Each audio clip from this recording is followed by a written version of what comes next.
Hello, y'all. How's it going? It is Wednesday. It is July 22nd, and it's nearly time for Splatoon Raiders. As you can see, if you look in your upper right portion of your of the stream here, you can look over that way. You can see that it's 10:56 p.m. where I am in Central Time. And given that midnight in Eastern Time is in 4 minutes, the game Splatoon Raiders is not out yet. Look, check it out. I can hit the button and it'll say, "Oh, this is not out yet. What are you doing?"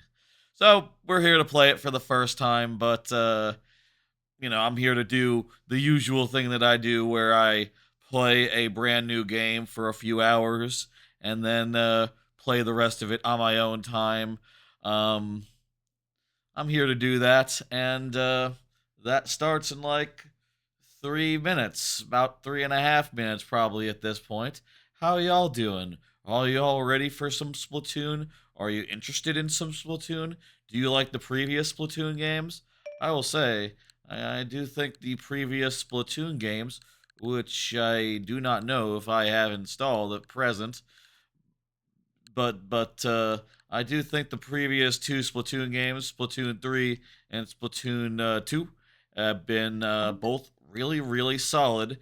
And for me personally, that comes down to the most part for being really solid as far as single player games go. Splatoon 2 really mastered the single player level portion of the thing, making some, what could be described as halfway between a platformer and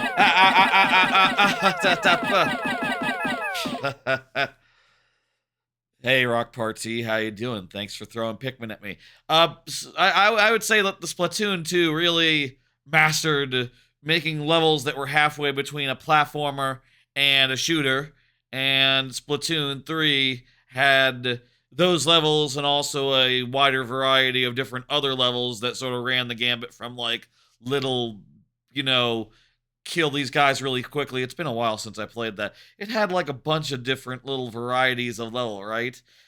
Not just merely get to the end, but levels where it was like, beat these enemies this way, do this, do that. And it seems like Splatoon Raiders has much more of a focus on the kill enemies levels, but also it does seem like there's still levels. There's still levels, and apparently there's a lot of them. And co-op is a big focus, and you can bring in co-op buddies to help you do stuff. There's gadgets, so I've heard.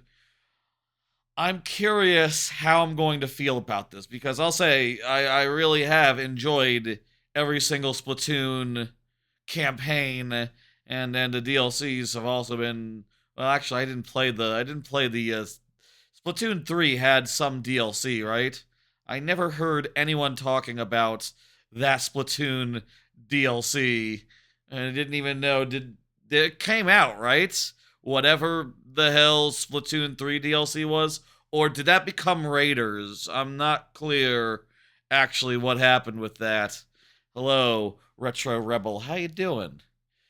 So, it's about to start. I'm not sure how I'm going to feel about this game, but like I said, I've really enjoyed the last couple, and mainly just playing alone, playing the single player, and then a little bit of online. So this not having online isn't like a deal breaker for me. It's not a problem. I don't think I don't worry about that. But we'll see how I take to the slightly revised focus. You can't play this yet. Try again later. Oh, it knows. It's time. How are you? I'm good. Good. I had plenty of sleep today, last night, and as a result, I'm bizarrely a little more sleepy than I was yesterday when I had barely any sleep. Go figure. I guess that's I think that's probably just the lack of sleep catching up. You know, catches up with you on the second day of it. You haven't played any Splatoon game? Well, this is could be your first. Though I'll say Splatoon 2, Splatoon 3, also fantastic. Yes, the premise of them is that you are a squid or a kid. You can you shoot stuff and you swim around in your shot. In the shot that you're shooting. Here we go.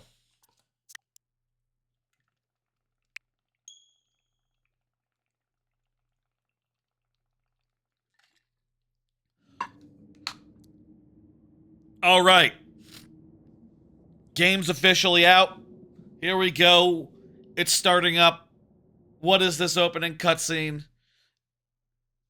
Oh, it's just a load screen. It's a little weird. We're gonna go with the regular setting. The default, you know. Let's go ahead. Let's get into this. Let's find out. I watched the direct about this that went into detail on like what it was, and that was really helpful for getting an idea what it is. It seems like a, you know, level-based game where you're going through levels and mostly killing all the enemies within each level. And then yeah, so it's more of a co-op action-focused Splatoon as my understanding. Where like you can play it the whole campaign with buddies. There's a loot system. I saw comparisons to Borderlands going around as reviews went out. I think one reviewer said something about, oh, this is like Splatoon's take on Borderlands, a looter shooter. You can explore, and I don't think exploration might be the wrong word. I think they are levels, but you have like equipable stuff that gives you various sorts of moves and various sorts of abilities you can use on cooldown. And mixing and matching all that crap sounds interesting. There's of course many different weapons, as there always have been in these games. And my understanding is it hews more closely to the arena, like, holdout shooter format than necessarily the, you know, linear level format. But we'll see.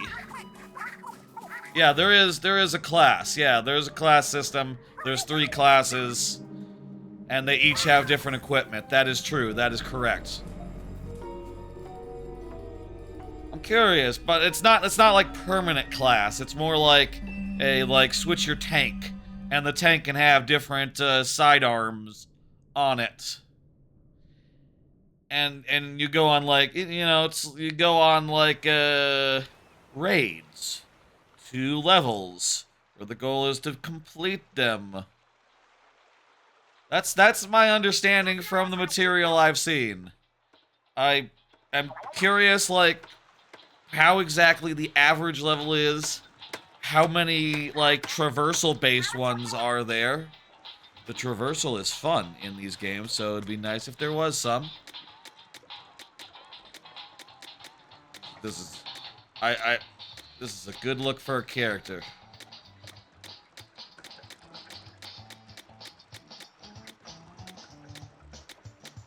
What's the difference? Just arm size? Is it? Hmm?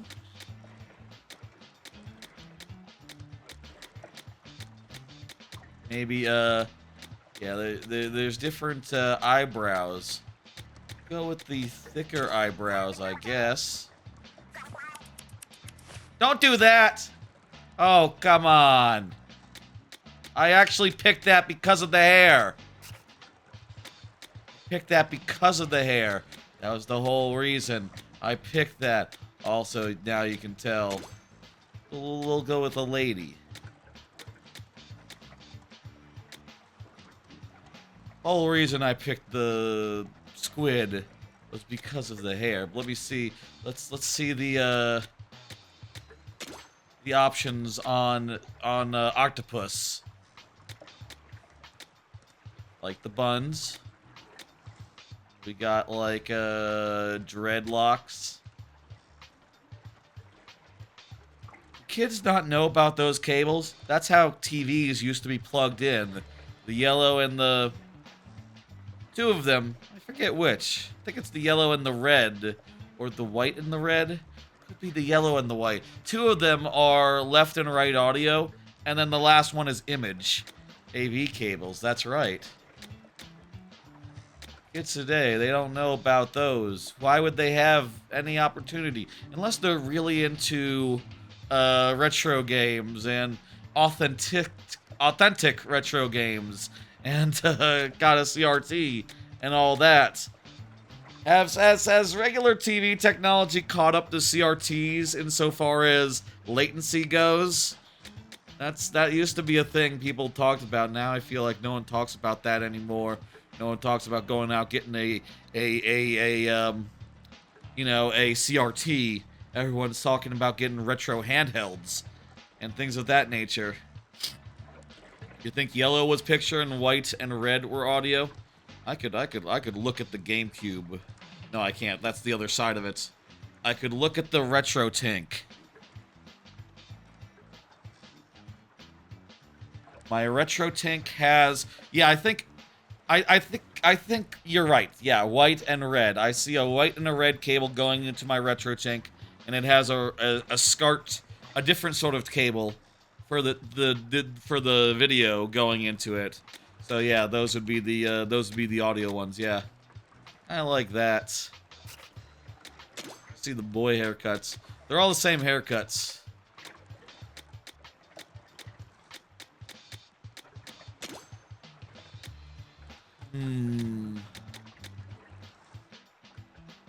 Interesting cut. I think I would like squid in that. How about the brows? Thick as shit. A little lighter. What? Oh, freckles, please. Eyes. Anything cool? Whoa.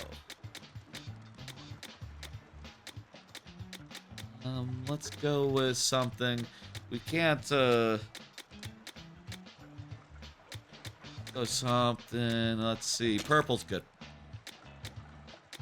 Love it. Let's do it. That's character customization. It's now tutorial time, I bet. Right? Probably. And also, basic story. These are the guys from Splatoon 3. You can tell because there's 3 of them.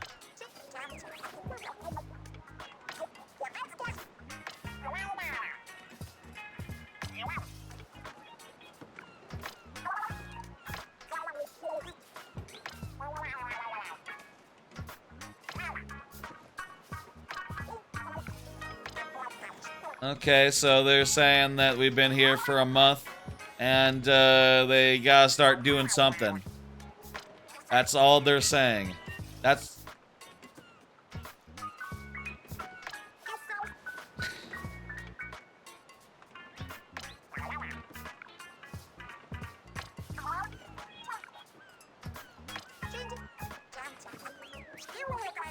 That was maybe too subtle. I saw them say, oh, if only Master was here. And I thought, you know, that's my name. That's part of my name.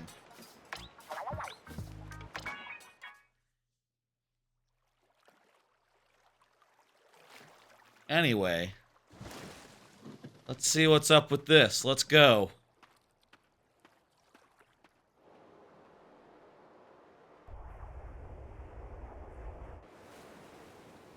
So we're going to do some tutorial here. Yep. Get resources. No. Stop. Get the fuck... No. Off. Up, down. Yeah.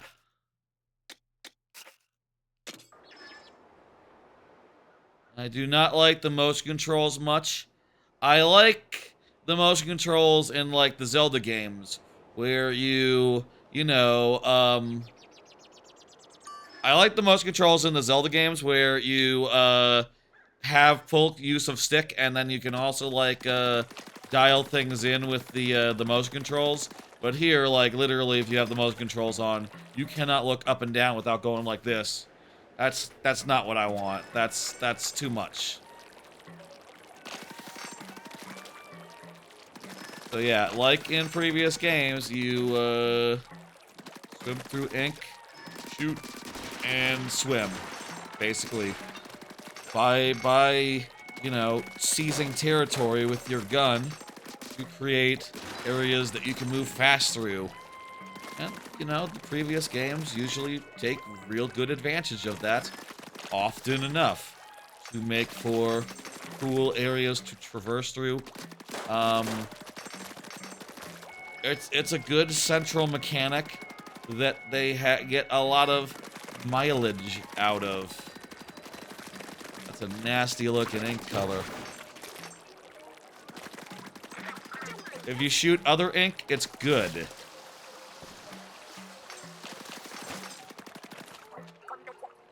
Oh, by the way, how is it? Hear it good? I can give it a little more. Let's, go with that for now. Until, like, the music actually cranks up. This is pretty chill music so far. You can't really judge, like, how loud it's really going to be. We're going to kill those guys.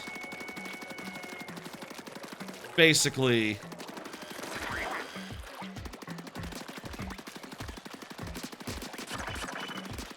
I need to move. Hang on. Also, let's go, let's go here. You don't need the, tutorial. The controls. There's a reset camera, there's a move, there's a jump, there's camera. It's, you know, honestly pretty economical as far as, tutorials go. And I'll say, I do think that's cool. I also think it's going to disappear in, like, 5 minutes, so this is the spot for me. And, I'm just gonna be here. And, you know, if you already played the previous games, you already know the controls anyhow, except I think they probably add a couple new buttons for the new gadgets. Hello, Kohee, how you doing?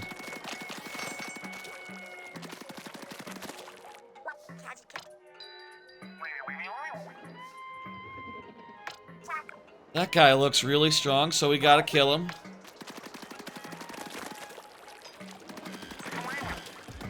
This is a tutorial. Not terribly exciting so far, but I'm sure it'll get there as, like, you know, it starts doing things. It always takes a bit for a game to do things. It sometimes takes a bit for games to do things. Some games really just do start. And that is, lovely. That looks like a sponge. But it doesn't... It's not a sponge, it's like a shopping cart or something, or a box. How you doing? Are you getting this? Are you walking through the tutorial as we speak? Are you also walking through the tutorial at present? Those surfboards are a neat mechanic. I wonder if eventually there'll be gameplay around them. Despite being squids, we cannot swim. So, I guess I'm an octopus. Actually. Despite being sea creatures, We cannot swim. Here's the mech suit. Anyway.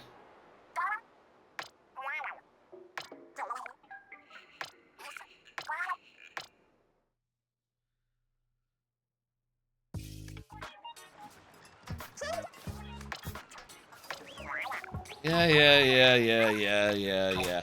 So far, I'm reminded a little bit of, like, Pikmin 4's tutorial, insofar as it was pretty long and pretty dry, but it was before a game that was pretty fucking, you know, juicy, full of Dandori, lovely optimization. This obviously wouldn't have any of that, but I'm sure once it teaches us, once it's sure that we can shoot things and swim around.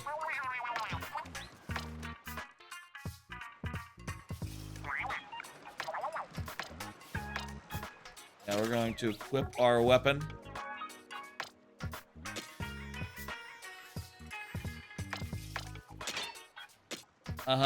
Okay, so we got a better weapon that has more damage. Looks like the same sort of weapon, so it's not going to be a big... It's not a change insofar as, you know, what we're, how it plays, but is, start. Player settings. Okay, so we can be we can change our skin color and, stuff if we want to later. You're even on the tutorial? Nice. Good luck. Let's do this. If you miss a weapon or material that shows up during a raid, it'll be collected, so don't worry. Okay, so we can just plow on. We don't have to go grab anything. Yes, let's pop on bot. So if we jump on the bot, it flings us up. We gotta, like, double press it. It's kind of weird. It's like you're doing a double jump, but you're doing it on a person. But if you don't jump, you don't actually... If you don't hit the button, you don't land on them. You don't... It's like hitting a button to bop on an enemy in, like, Donkey Kong Country Returns. Except, if you don't press, you just sort of glance off. Very unusual. Weird feeling, but whatever. Weird way for that to work. Interesting, though. Are there other games that work like that? I guess in this case, the guy is just giving us like a boosty boost. So it's not like we're double jumping, but it is like a contextual double jump that you can only use within like a short range of dude. Also gives you the hover. Gives you a little bit of fun hover. Interesting.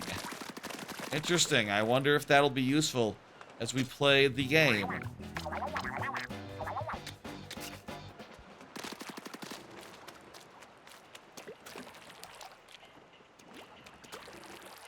Yeah. Treasure map.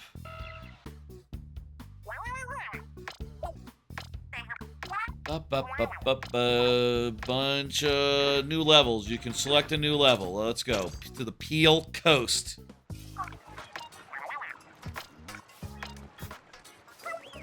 I got a better idea. So Big Man's inside the thing? No, instead it'll be one of them. You choose? It's try. Or shiver. Unclear. Could have looked. Alright. I think this is still tutorial. This might be still tutorial. Is this still tutorial? Shiver. Okay, they're searching for treasure. Oh, okay.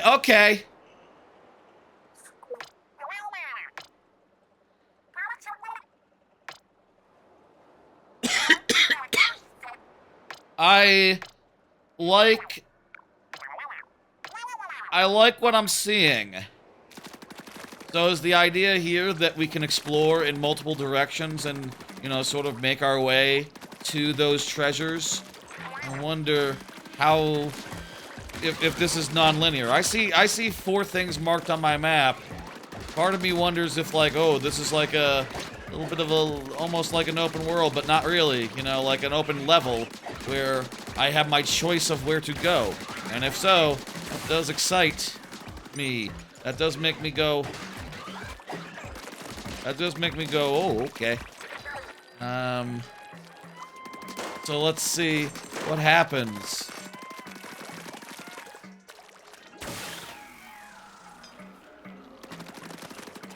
Yeah, the hover does let us go up, places. Let us go up a bit.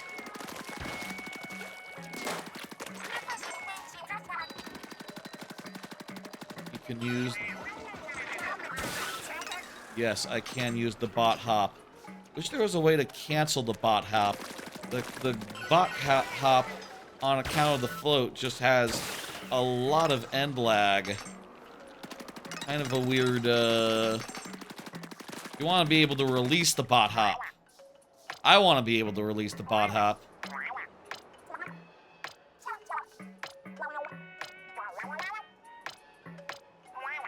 Uh-huh. Okay, so send him, and he'll drill it up. And we'll get the stuff. Cool. This is still a pretty slow start. And so far, at least in this level, it's all linear, so, you know, we don't really have the option to go anywhere other than where's right in front of us.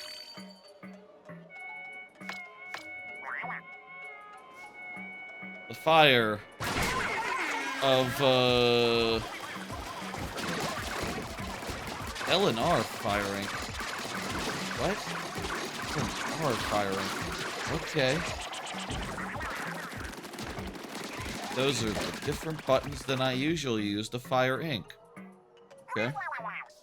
Hey, you did it, mechanic. You got a power egg. Cool.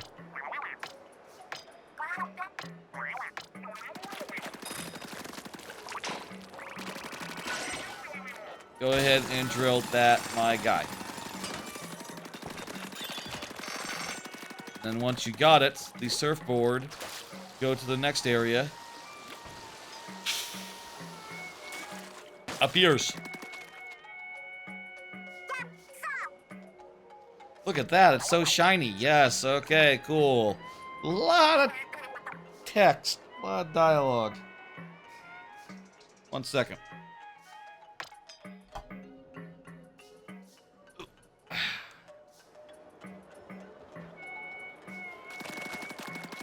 Go get the drill. You have to kill these guys first. We will do that. Nothing to it. Point and shoot. I don't even have to move around. Yes, I do.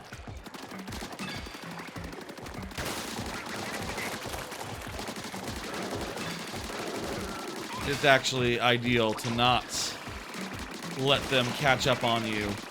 So moving back would be a good idea. All like, do the thing.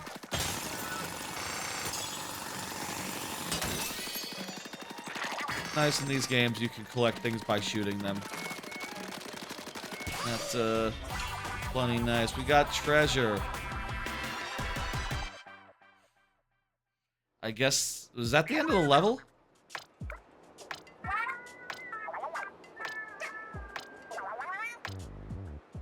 Uh-huh.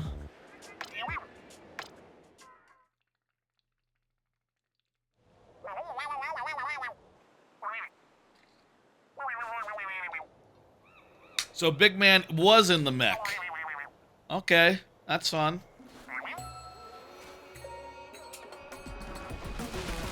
A friendly shark has come to give us a ride. Oh wait, it's Shiver, who is famously...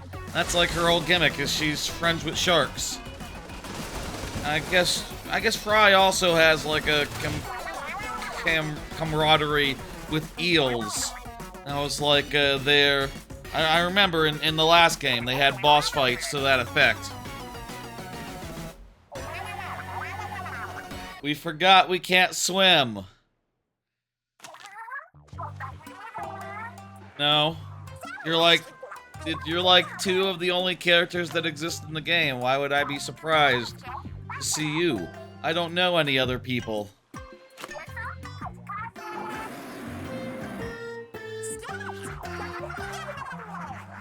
Okay. I'll say this is a good...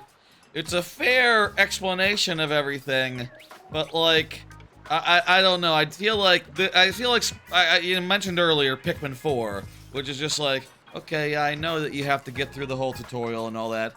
I understand that, but like, I don't know. Maybe you're using like 500 times more words than you need to. Just say, oh, we're gonna do. We got you. We're bringing you home. I don't know. Like, I gotta button through so much shit and not read it. There's so much shit I gotta not read. Look at this, they're saying things. I'm not reading that. Yes, I remember that from the last game. I mentioned that, they did that. It's kind of self-explanatory. You don't have to explain. I guess this is all catching you up if you haven't played the other game. Yes, these guys are pop divas. They're called deep cuts.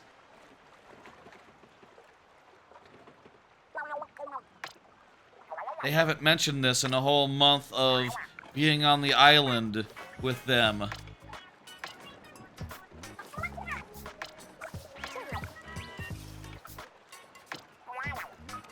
So we were their pilot, right? And we're also a mechanic? I guess. I don't know. I'm sure it's a subtle thing. Like, you know... I'm sure it's a subtle thing, like the timing, Yeah, we got gadgets are being introduced now. I'm sure it's a subtle thing, like making a tutorial flow good and making it so that I don't end up feeling bored and losing interest. It's like it's a fine line between you're not giving them enough information setup-wise and you're just expositing. This is exposition, and also there's nothing going on. It's just raw it's just raw setting, raw setup. I don't know. Maybe to each their own. Maybe some people read all this and go, "Oh boy, it's raw cuts. It's deep cuts. Oh boy, I remember these guys. Oh, they're great characters, yes. But they still need to be written good. I don't know. Little bits, get to the point is my feeling. Speed tank. I guess it's rich me saying I tend to talk. I'm not the. It takes me a while to explain something from time to time.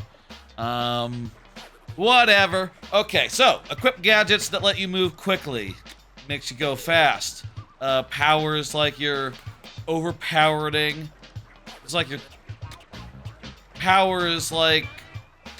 So there's the speed, so you go fast. The attack good, and the tactical, which lets you use strategy, I guess. I think I'm most interested in starting with the speed tank and toying around with that.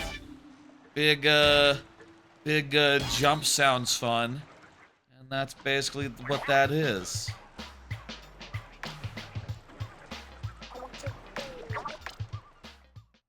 We're learning.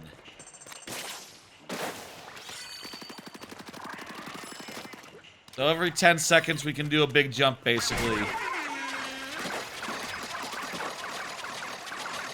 Also, we can ride on this dude with our ultimate and fire off these stingrays.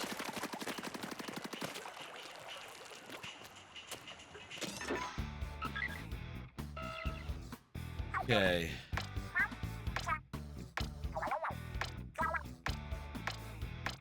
Okay, I got it. So we can switch off our bot buddy, and that'll change up our showstopper and our. That seems like the simplest one, so I'm gonna go with that. Changes up our bullshit. We don't have any additional gadgets yet, but we'll do in time. Let's do a blaster. We can charge the blaster. We can charge the blaster, and it explodes midair. Okay, cool. It's kind of hard to tell which buddy is in the tank at the moment without like looking in there. Do you ever have the opportunity to play the tank? Or is the tank strictly just for deep cut? I think it's just for deep cut. Don't think even when you're playing co-op you'll get that.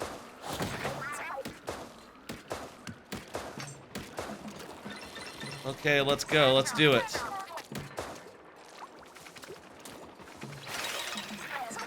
So we can jump on that, and we get the boosty again.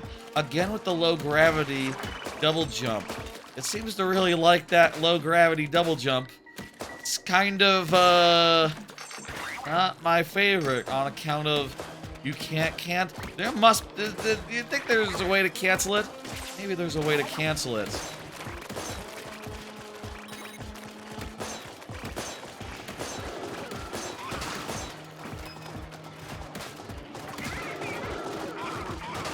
How's the, audio, by the way? This seems about right. Seems about right to me. Okay.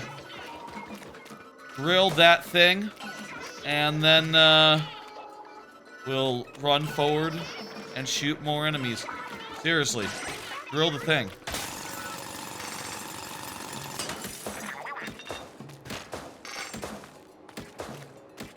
Not sure I love this gun, but, whatever. Gun's a gun. Good to use a different gun for a minute. So far, I would say that this is sort of lacking in some essential energy. Like, things have not gotten particularly hectic. Things haven't gotten, like, interesting at all.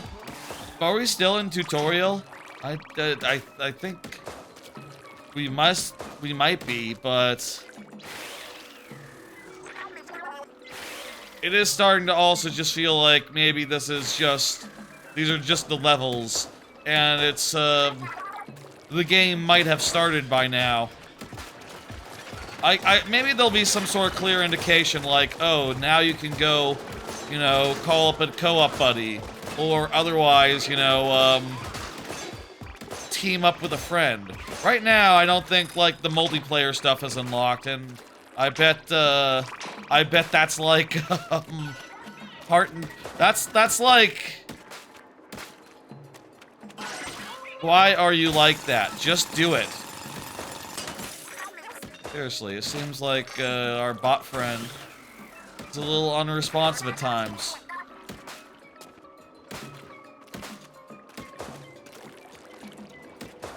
Is there, like, other stats to upgrade?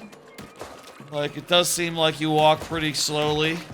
I'm not sure if, like, this, I'm not sure if this, like, run is as fast as it's ever been.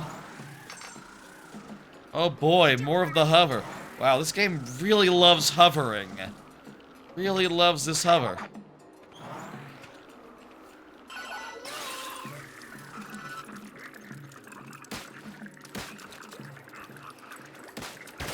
Okay, let me jump off you.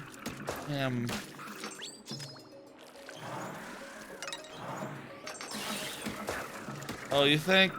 Maybe if you're squid, maybe when you're squid, you can go through you can cancel a hover a little bit. Yeah, kinda. I think, maybe. It's a subtle thing.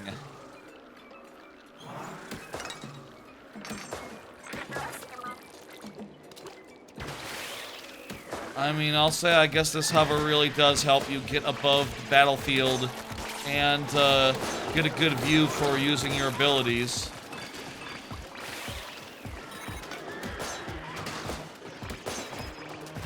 But still, though, it should be cancelable. It should be, like, something you can, you know, if you want to go faster, if you want to get back to the ground faster. I feel like that would add a little bit of snappiness, you know? Make it a little bit snappier than it really is now.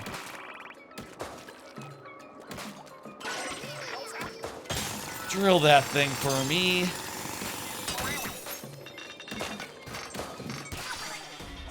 Treasure. That level didn't really teach us much. I feel like we might be out of tutorial. We might be in the real game, or we will be very soon. Oh, we got more, okay. Old looking document. Yeah, okay, that's what the crystal is. Yeah, we've been drilling those. Spirulite. We'll collect the shards. Who wrote the notes? We can use the parts that we collected to do stuff. Right, there's an upgrade system. We can upgrade our crap. Uh-huh. Uh-huh. Uh-huh. Uh-huh. Uh-huh. How about, I'm kind of thinking, let's, switch up to the... Let's try the tactical tank. I don't know. At the very least, we can tinker around with all these. We can, Okay, so we can equip these things, and, you can add up to 10 points of each. Are they mutually exclusive? So, like, if we went back to... Presumably, they're... I don't think they're permanent, so I assume that, like, if you go tinkering, you can equip... Okay, so it looks actually... That is pretty specific to this one, so... You know, every single one of these has a different set of things. Set of upgrades.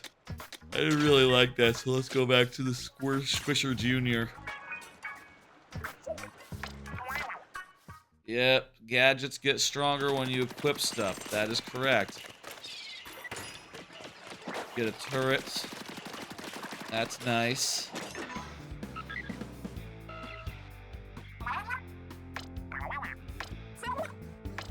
Okay. I feel like the tutorialization is getting a little lighter at this point, but I feel like we're still in some tepid waters. We're still in the ballpark of tutorial. I think this'll be, this is like, gonna be a boss or something. Right?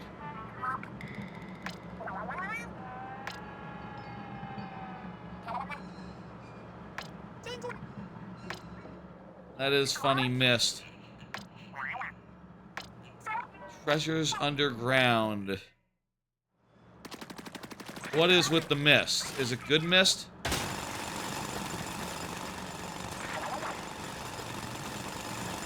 I don't know that the mist is really super relevant. Digging. We're going underground. Let's see. I remember from the direct they mentioned underground parts. It looks like, you know, this is kind of a reverse Pikmin, actually. In Pikmin, when you're underground, I think this might be a reverse Pikmin. Let me see if that's actually the case, and then I'll elaborate. 120. Yeah, I think this is a reverse Pikmin. Where in Pikmin, when you go into the caves, time stops. And you have all the time in the world to do the mission. Which is the opposite to the surface, where time is constantly in motion. And you gotta, like, be on your feet and shit.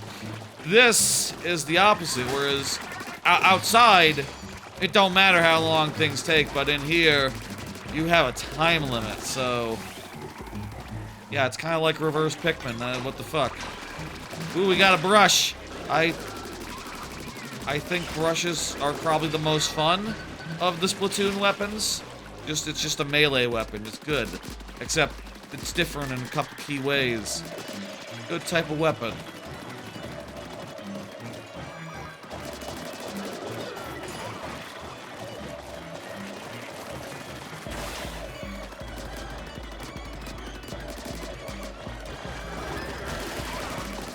Half our time is up.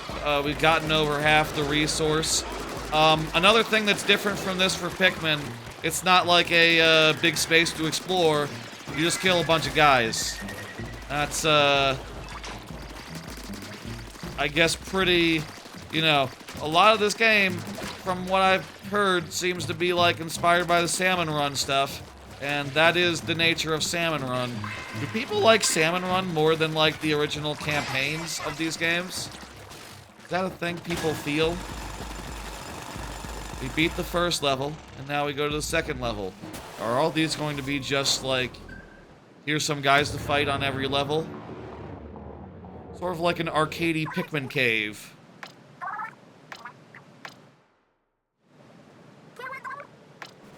A little bit mindless. Not in a bad way, but at the very least it has something more going on than the last couple zones. Last couple levels. You know, you're like fighting dudes, there's a lot of them. And like the more you kill, the more there are, so, you know, you're sort of under pressure the whole time. Whereas in the outside, it's been kind of a little bit of a, you know, we run over here, we shoot one guy. He's dead. There's another guy over there. Now he's dead. At very least there's like plenty of guys to like catch your interest and maneuvering while keeping your, while keeping a ink trail away. While keeping avenues of retreat open is good stuff.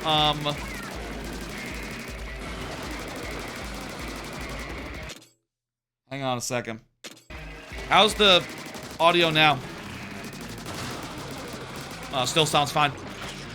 From my quick test where I can hear myself.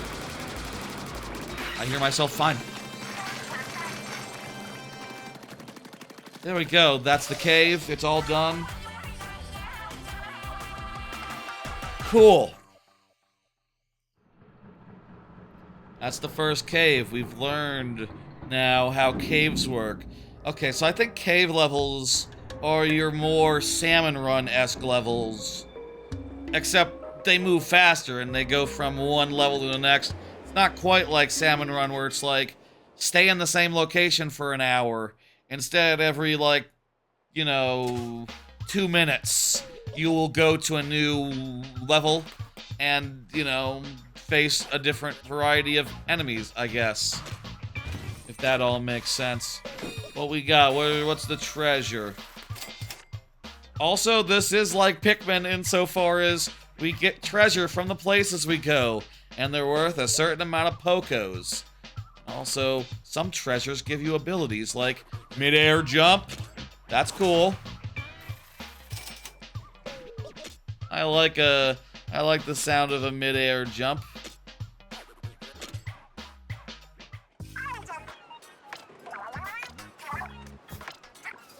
That's like when you get the shoe or the sock and Olimar says, "Now I have a sleeping bag. I can lay down." How does that help you jump, though? I understand how a sock helps you sleep.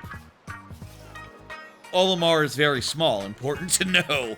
I understand how a sock helps a very small person sleep, a sock-sized person. But, anyway. It doesn't, who knows?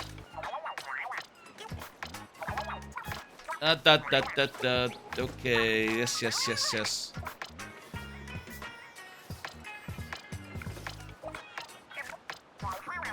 What are they saying? Are they saying now we can invite people? Alright, now we have a relic, so we're going to we're going to equip our double jump.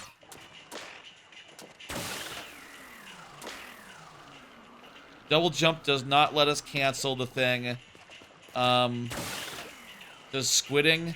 Squidding cancels it after a time. It's not like immediate. But yes, if you do squid, you do cancel your hover. Eventually. It'd be better if it was like more immediate, if it was just like snappier. Snappy is a good thing for a game to be. Here's the mechanics shack.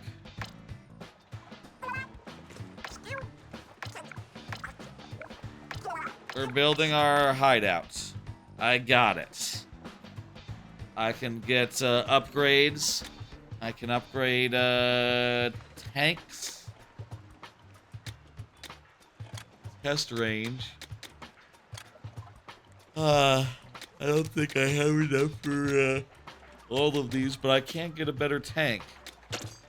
Sure, whatever.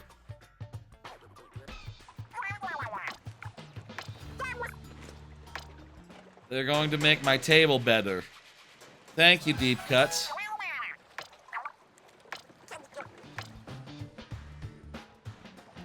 Was that... Okay. Oh wait, I can upgrade tanks? How goes it with the workbench? The workbench is fine.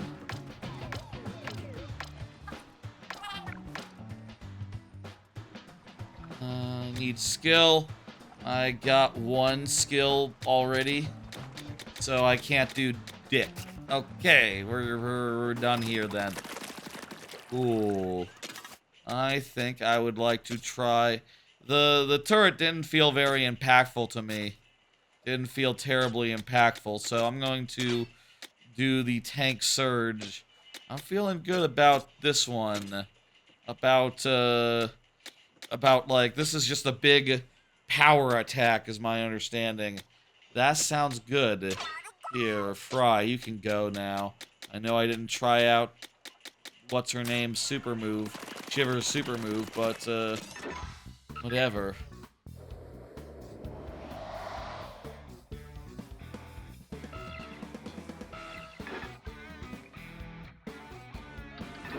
Alright. What is that? Why is that a little top? Let's find out what's up with the top, I guess. I'm curious, like, have we gotten to the point where the game's, like, opened up? What's the deal? Are we still in tutorial land? I guess I haven't... Oh, maybe that means cave. Maybe that means you have to go downstairs. But the other cave level didn't have that marker. Maybe that was just because it, you know, was new and all that. They hadn't introduced it yet, but now this represents cave. Okay, another cave level. Very nice.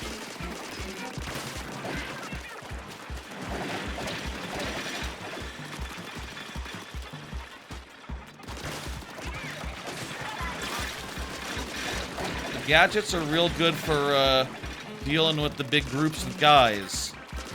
Every 10 seconds I take a big slash and I kill a whole bunch. Not bad. You know, the thing right now, early game and shit, that's I think a little bit rough, is the fact that we only have 1 of them. Eventually we'll have 2, and there'll be a bit of fun of just basically always having a attack all ready to go, but now it's like, okay, I do my big attack, then I just sort of, you know, run backwards for run away for like 10 seconds. I got splatted.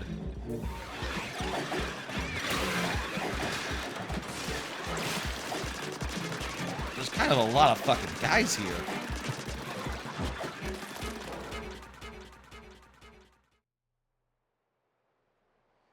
Okay, it's actually getting tough. Okay. Let me try with the, you know, we got the brushes. I like the brushes a lot. Good melee weapon.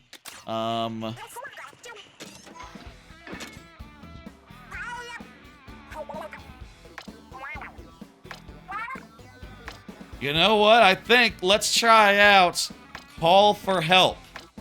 Let's try out Call for Help, which allows us to connect to the internet. And that's correct. That is what I'm called. It looks good. I've been this on Nintendo Online for years and years.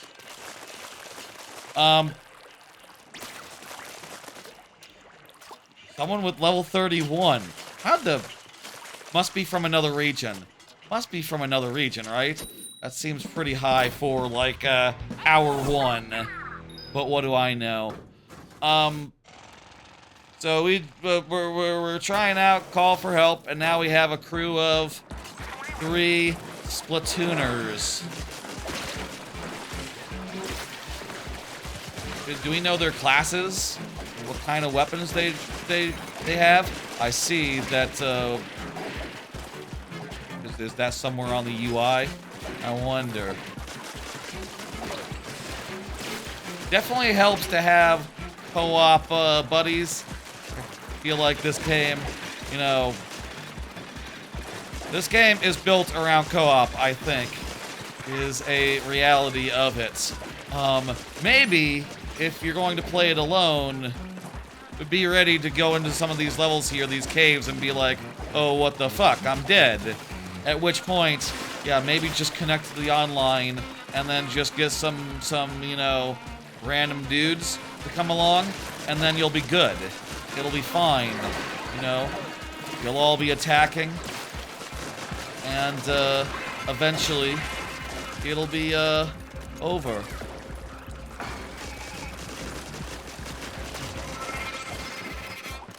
Use your abilities on cooldown, and attack into enemies without getting hit too much yourself. Simple. Simple.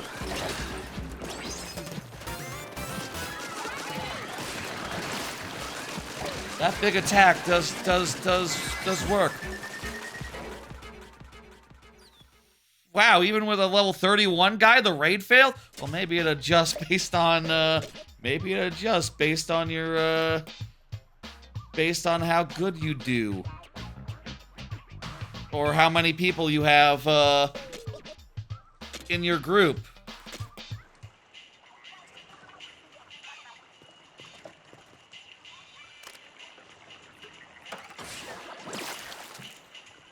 What the... Okay.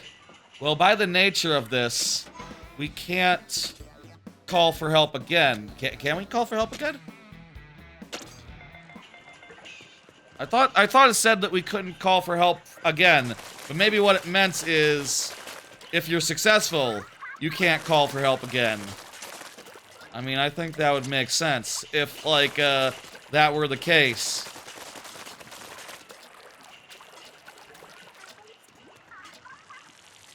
Raid prep complete.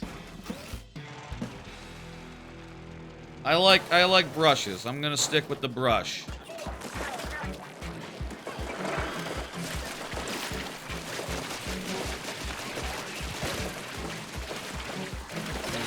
I like the roller more than the brush, I think.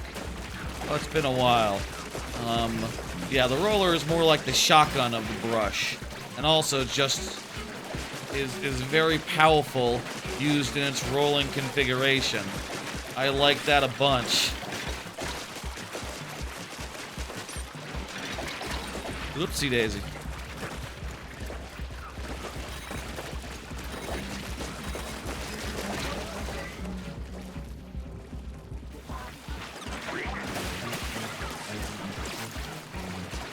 Okay, you have to use that on the ground because it does not go down.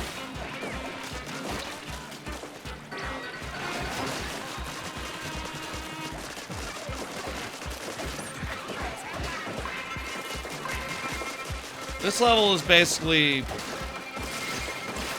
I'll say, this did heat up. And it has been giving us some challenging bullshit. Like... I'm surprised that, like, the first non-tutorial level is, like, hard as shit. That seems wild. That seems weird. We did it!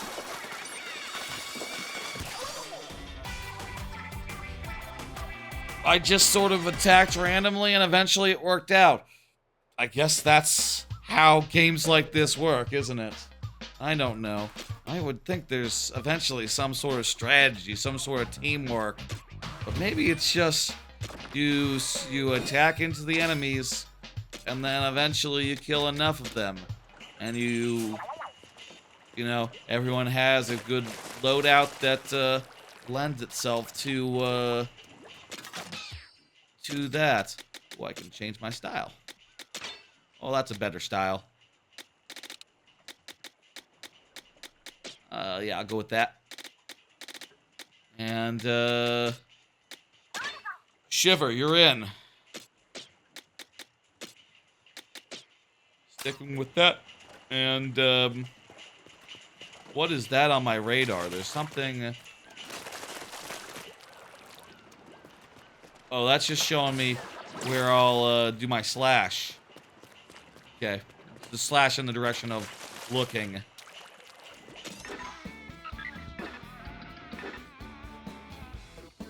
Let's do this level.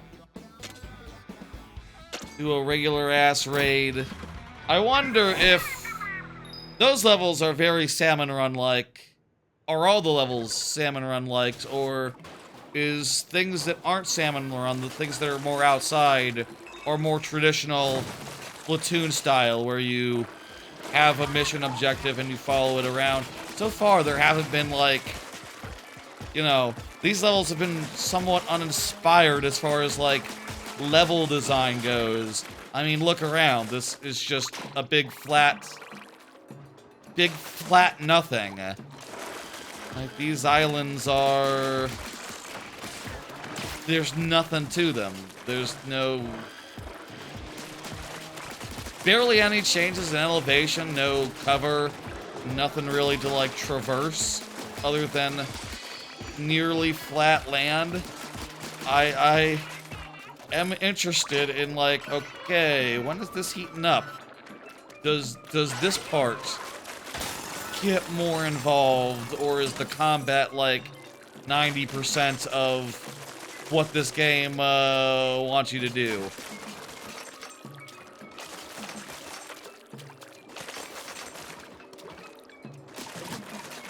Like, yeah, I went over a very small wall.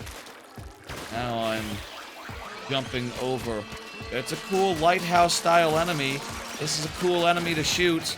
This enemy is cool insofar as you have to get around him, and that takes a little bit of maneuvering and all that. But the land itself leads something to be desired.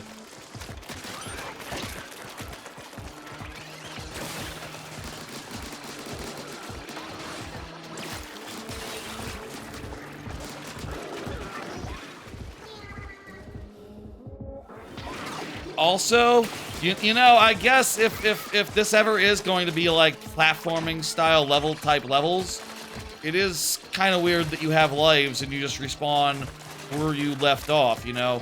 It very much, you know, I'll say, if you're wondering like how this is different from other Splatoon games, it is a lot more...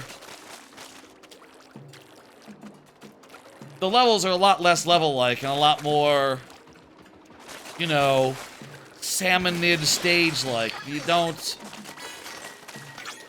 Well, I got a, thing for my thing.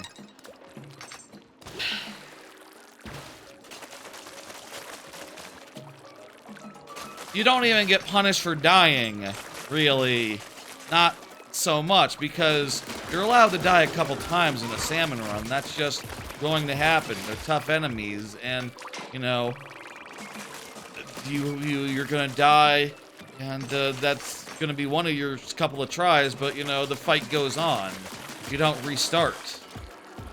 Whereas like in any other Splatoon game, you would restart. I guess there's also a question of like how these tools would be if you could use them in a platforming style level. And also a question I have is like, are there any of those coming up?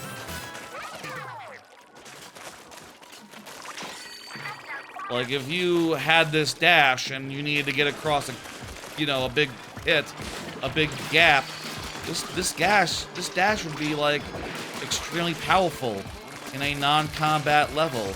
Whereas like, what was the one on speed? That was a big jump. Okay, that's also useful in platforming. The turret would not be good in a platforming level. Maybe even anything, nothing specialist would be.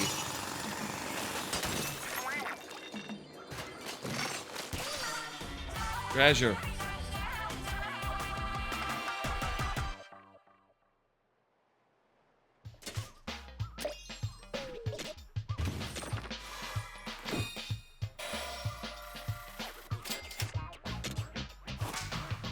We got another artifact, so now we have 2. Do we have another slot for that, or we can do Ink Pro? What is Ink Pro?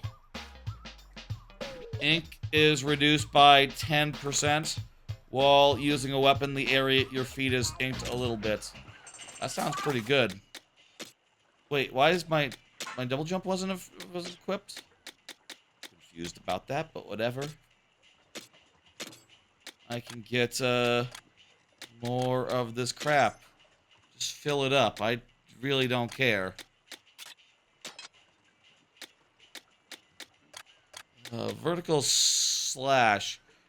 Primary damage is increased, but it's very limited. I think actually let's go with this, and then this, and then this. What is... Oh, you can only have one of each slot. Okay.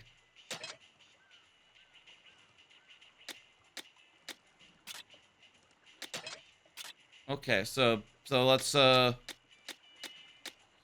Also, these are, like, additional, stronger versions of, each other, so that makes sense. Okay. Let's go with those 2, and then, I got anything new? I got a level 4 blasty gun. Okay. Go with that then.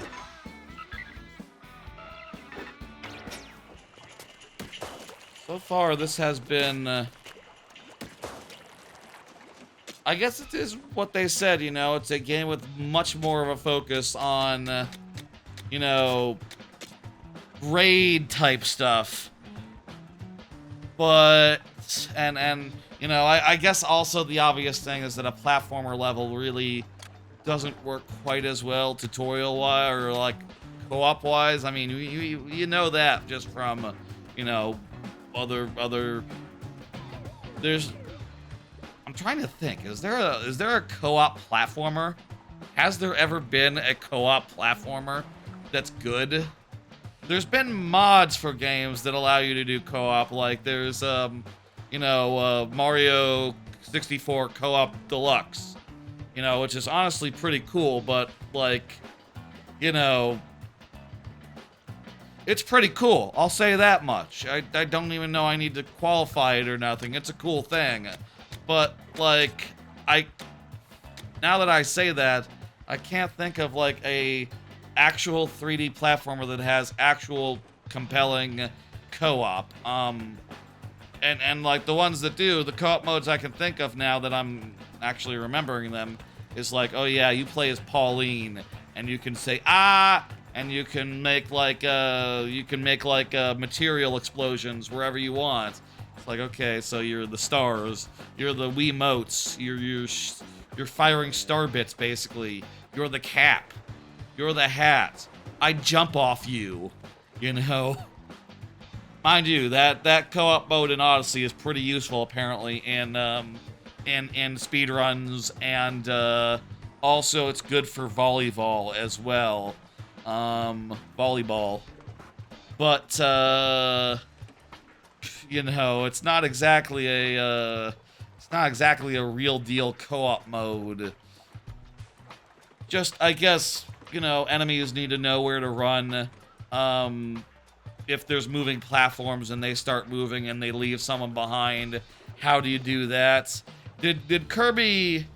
Did Kirby, whatchamacallit, Kirby and the Forgotten Land, did that have co-op? That's more of an isometric platformer. You get that works differently. Those, you know, those work differently. Those weapon stash. Okay, I unlocked something. I got something. Cool. So then, what the hell is that, by the way? Weapon stash. I can upgrade my weapons. I don't really want to... I'm just going to find better weapons. Why would I want to upgrade anything? I'm just going to find better ones, and I don't want to necessarily stick with anything that's not a paint roller, so... Yeah.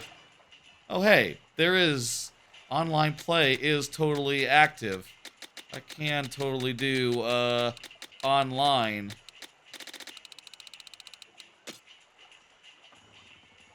Nice. I can change the local play. I can also search for rooms. Okay. I suppose it would be a good time. I think maybe soon we should try some multiplayer. Do some multiplayer, like, other than random style, but with, you know, actual people. What is this? Train game? What? Extend. Open claw.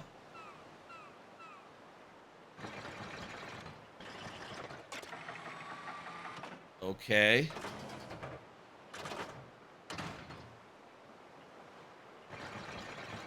Gotcha.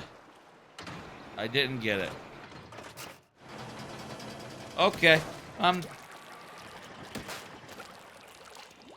Yeah. Alright, let's go to the next thing, next level.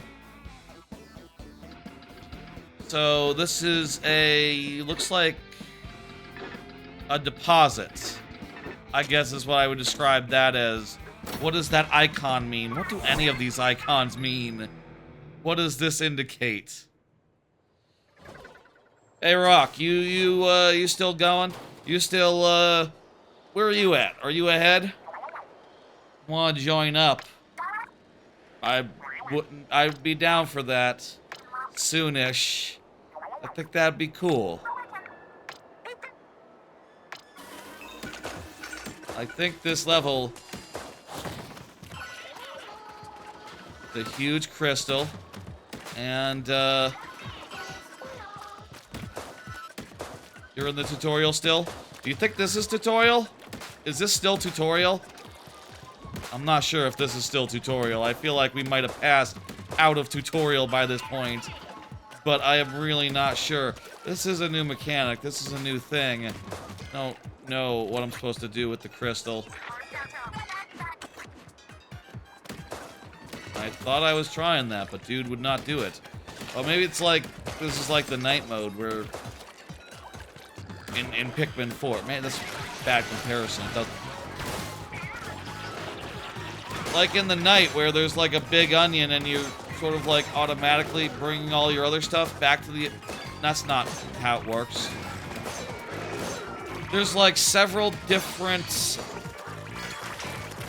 In that game, there's several different onions, and like, not onions, but like onion hills, where the green Pikmin come out of, the ghost Pikmin, the floating Pikmin. They call it ghost Pikmin, neon Pikmin.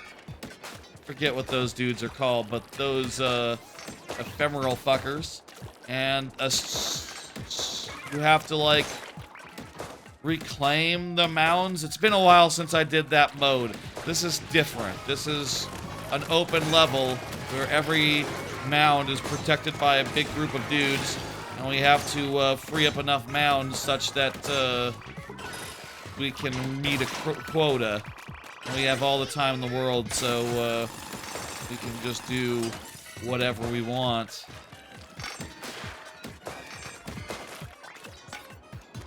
I feel like co-op here would help insofar as just, you know...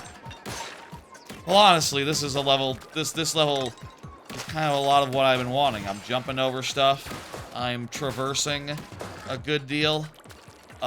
There's a little bit of exploration to be had. It's a non-linear level.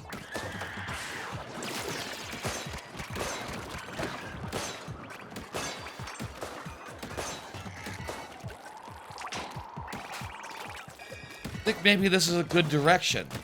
Look, there's even some stuff to jump up. This level has some mechanics, some stuff to screw with. Wow. I found a sprinkler. Looks like a sniper gun. It's a charge gun.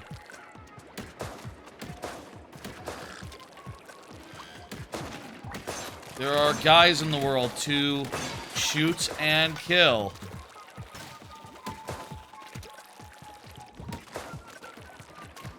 I feel like this would be really good though with co-op. You know, this particular part, because then you're all like, okay, I'm gonna go this way, you go that way, we're all split up. Is there like, you know, in the original, in the multiplayer originally, you always could, from like the end game, teleport to anyone. It'd be cool if you could say, oh, I need help, and then like all your friends could like jump to you real fast. That would be cool. Is that something that happens? We should play the multiplayer and find out.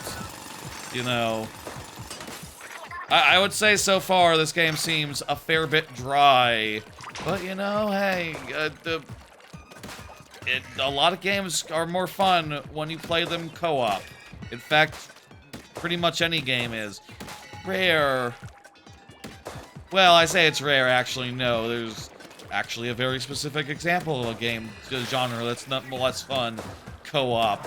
Platformers, 2D and 3D.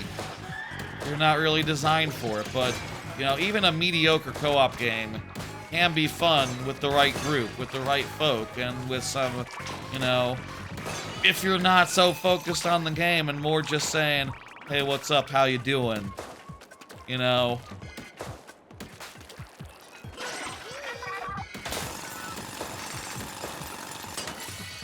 It also might be just like, you know, I never really got into the extraction shooters, you know, like Helldive. Is Helldivers an extraction shooter? I feel like I've had people tell me, no, it's not, that's not what that is. I never got into, like, Payday or Helldivers. I'm pretty sure people say those two are not the same. But, you know, they're multiplayer shooters with a relatively short-term goal and mostly a... I do like games like Left 4 Dead, though. Is Left 4 Dead an extraction shooter? No, because you don't extract. You go forward. You go from one side of the level to the other side, and it's, you know, just challenging. I think once we get this one done, we'll, be done with this.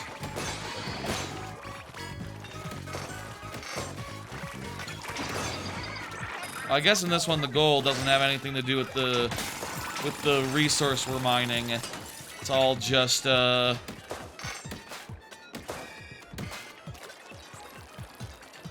it's all just like nothing. I think we honestly, I think I'd like to do. I know the drill is ready, but I want to go over there. I want to do I want to go do that thing. I want to get all the juice. This level has been the best one so far, I think. I don't like how much of this game You know, so far I'll say I think like the island thing about it just gives them not that much to work with level design wise. You know, like if I were to describe like how levels in the previous games were constructed, I would say it's very like Mario Galaxy like. You know, there's like islands of there's like, you know, floating islands in the void, and they're all connected in a real roundabout way, you know. Roundabout, different mechanics required to get from one place to another. You're going on rails, you're doing this, you're doing that. In this case, it's like, yeah, no, you can... They're all just really close to each other. There might be like a bounty pad or like a floaty thing to connect them. Not, but they're all at the same elevation. They're all, like, easy to get to, and, like, if you just wanted to use your robot to do it, rather than use any sort of, you know, intended route, you can. Wait, these crystals just, like, constantly regenerate? Can we... Is that we can go as long as we want, basically? Oh, I thought we were going after different ones. I think we might be just oh,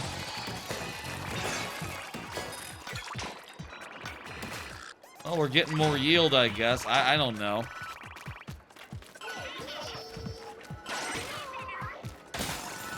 This might be we're not so much getting completion here as much as we are getting just a bunch of, more stuff. Just gonna... Yeah. So yeah, you can go across and be like, ooh. The wind just feels a little bit cheap to me. Like, it's low risk enough where you're not really... Not really a risk to get across large gaps in this game. All the risk is in the combats, rather than in the traversal, which I feel like that's a weird thing to be true. I'd rather it not be true, if that makes sense. I guess that's just the nature of a game that's more combat than like a platformer. You know, at the best, the Splatoon games have been a little bit of both. And when I say a little bit of both, I honestly just mean a fair bit of both. Like, a fair amount of both. Like, yes. Let's try out the ultimate move. We have, Shark Bite. Wow. We missed that guy. Whatever. Oh, you know what? Why not? We'll get, we'll fight some jumping churn. These anomalies are cool. It's cool that they jump. I can jump too, you know?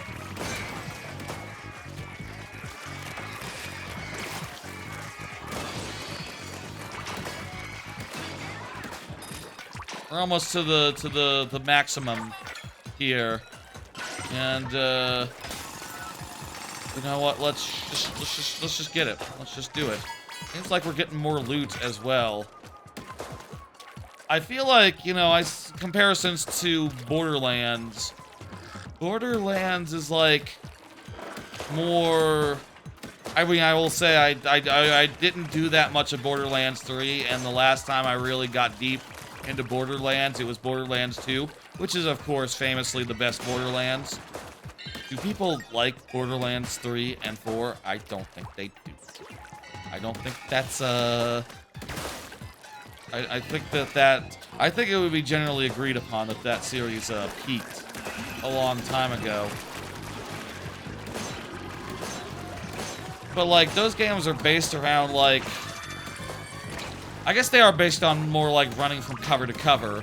And in a series without cover, where basically your cover, I guess, is just you ink up an area and you run away. Like, this is your cover, is the ink itself. In a game without cover, how do you divide up arenas? I mean, I'll say part of me is, after like 20 years of cover shooters, part of me is just like, wait, what's the fun part of a cover shooter again? Is it lining up your cursor on enemies and pulling the trigger? Is it running from wall to wall? I don't know if that sounds fun anymore. Oh, we're at max, so we should leave. There we go. We got the max.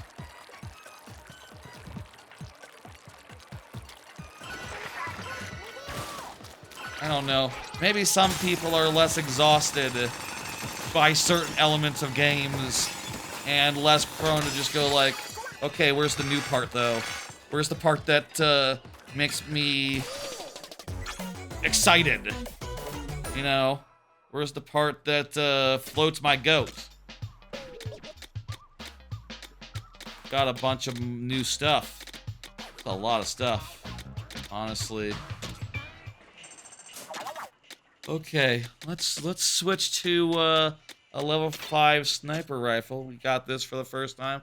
Sniper rifles have never been my favorite, but I'm going to try it. We still haven't gotten any fucking gadgets. Where do we... We must be able to get a second gadget by now, right? Tell me we can craft one or something.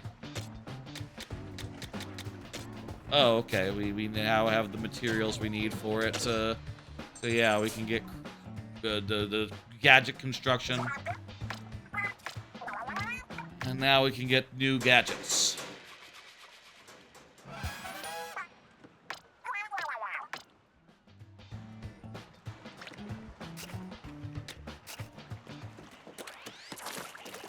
Music's good. I'll say that much. Develop a new gadget. Okay, so I think, in theory, we need more loots. Or more spearites. Honestly, that's kind of the one I've been wanting. That one that makes a bunch of dudes around you. This is basically like, it's not garlic, right? That would be Bible. That's Bible. We got, it's called splatolites, but we all know that's Bible from Vampire Survivors. I like Bible a lot. Not the Bible, not the real Bible. I like Bible, parentheses, Vampire Survivors a lot, so I would like to get that. Ooh, look at that. It's a gun that fires in 5 directions. That's kind of cool. It's an exploding grenade thing that you throw out a bunch of. A bomb where you start running, and you leave an explosion where you started. Like the opposite of that. And this is a boomerang. Boomerang's cool.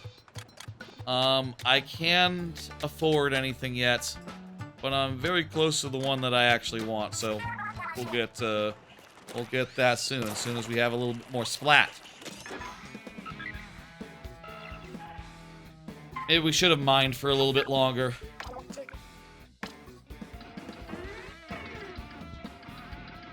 What? What is it pointing me to?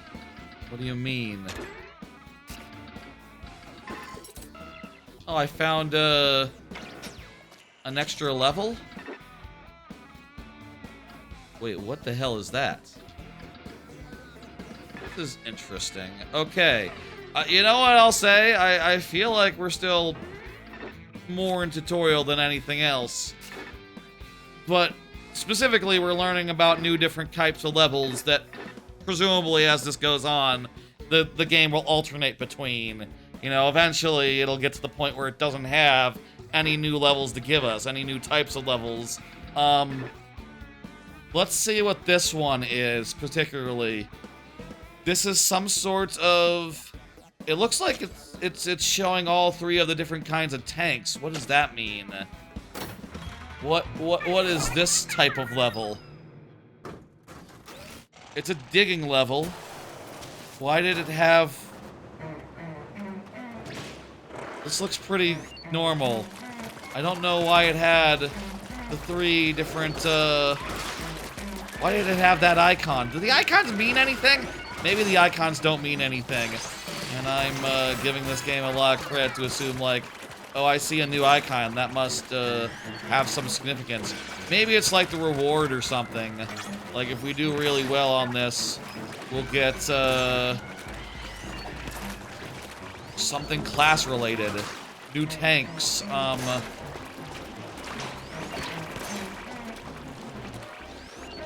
was kind of hoping this would be like a, oh, you know, obstacle course based on what class you're using. Though the classes don't have, like, different traversal tools, so I guess that doesn't make sense.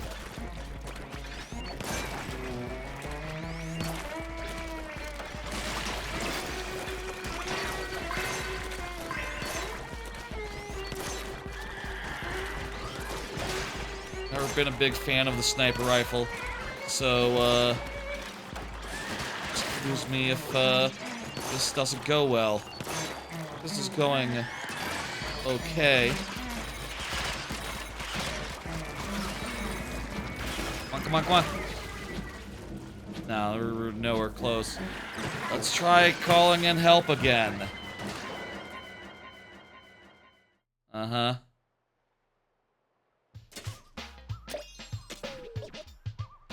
Buried Ruin. I guess you can look at the name. It did say Buried Ruins. Whereas this is rocks, this is buried ruins, this is a seaway, and this is a coast. Yeah, why does it say? Why is it? Look at that. What does this indicate? We get some, that must be the reward. Let's go to the sampler dungeon.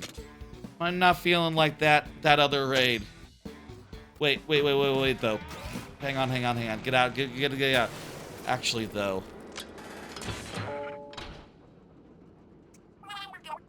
Oh. Okay, cool. Okay. You know what? This is, you know, we were wondering, like, what about traversal levels? How is that going to work with, like, you know, you can have a dash, you can have a jump. It just takes it away from you. Sets you a set setting. Alright. And, cool.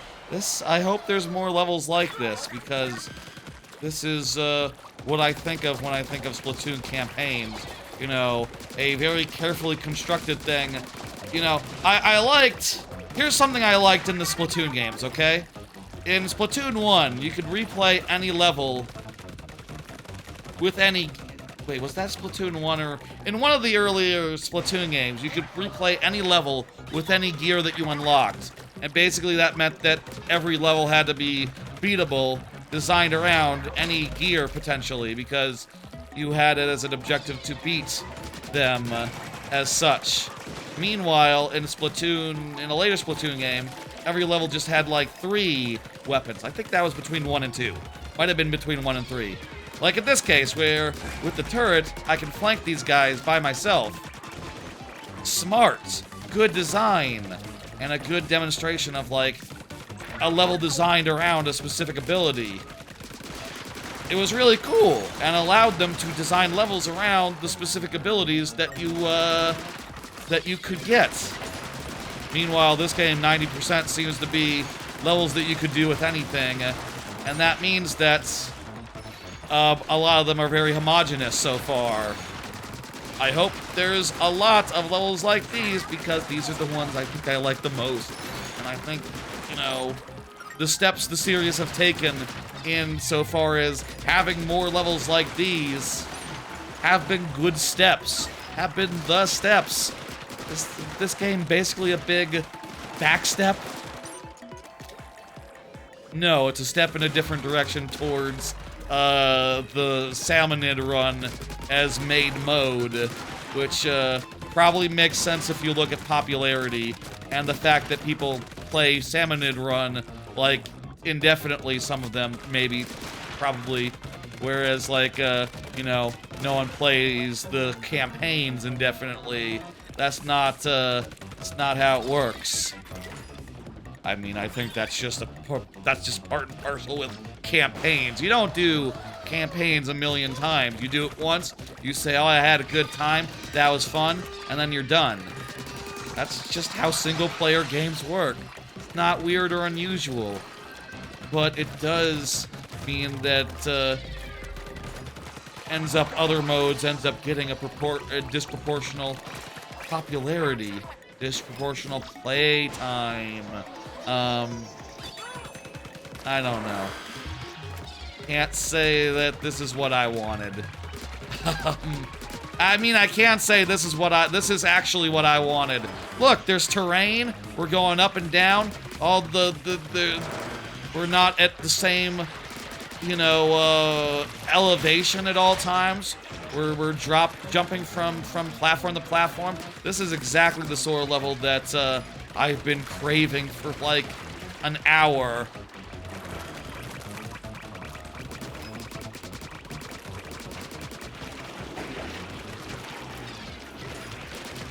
Like, all these abilities are really cool, I think, and, you know, as we get more of them, hopefully, eventually we'll find some nice, fun levels that push them. That was the Sampler Dungeon. Sampler Dungeon, that was the best level so far. That was the only level so far. I want more like that. This might not be the game for me. If that's what I want.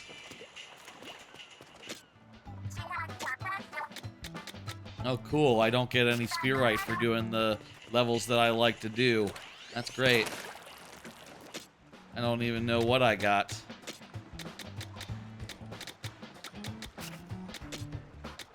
Okay.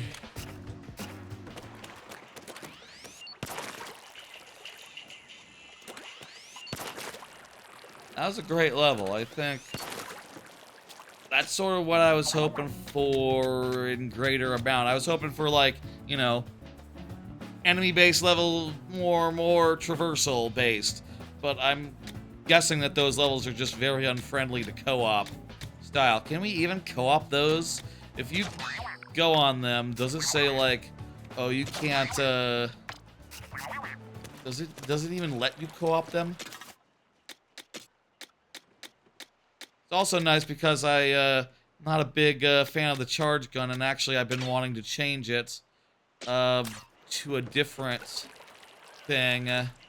The way that you unlock the things means that once you do start unlocking, like, side arms, you're not going to be able to unlock anything else really quick. Oh, okay, hang on. So different level types here.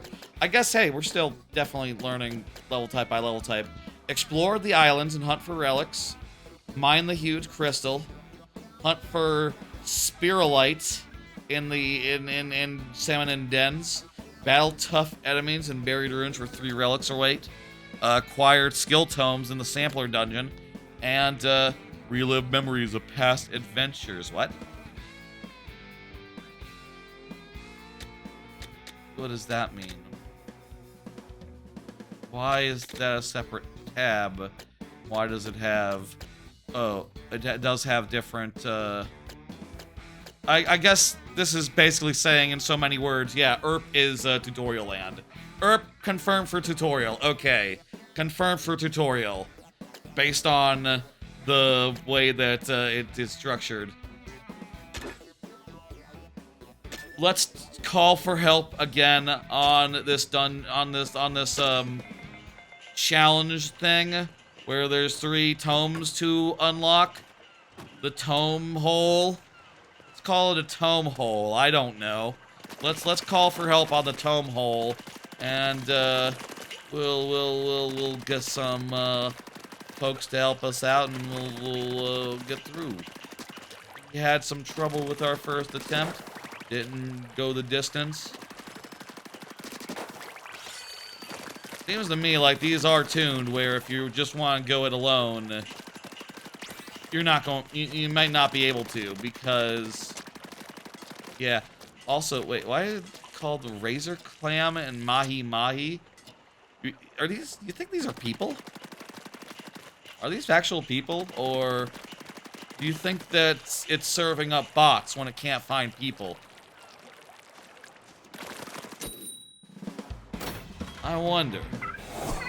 Probably does have the option to do bots if, like, no one's matching up, but it's like day one, and this is an early tough level. If anyone, those C-based names I find suspicious, but it could just be that these people don't have names that they prefer yet. You know, they're like youngins or something. So they're just like Mahi Mahi. Why would such a young one know about Mahi Mahi? Be that clever with it. Razor Clam. Nah, this is the what a bot in this game would be called. Probably these are bots. Do they look like they're moving around like humans?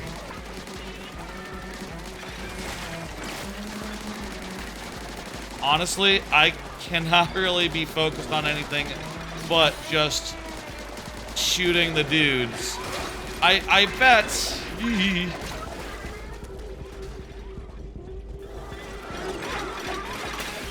I bet if there's been bots in Salmon Run, there's been bots in Salmon Run for years, so...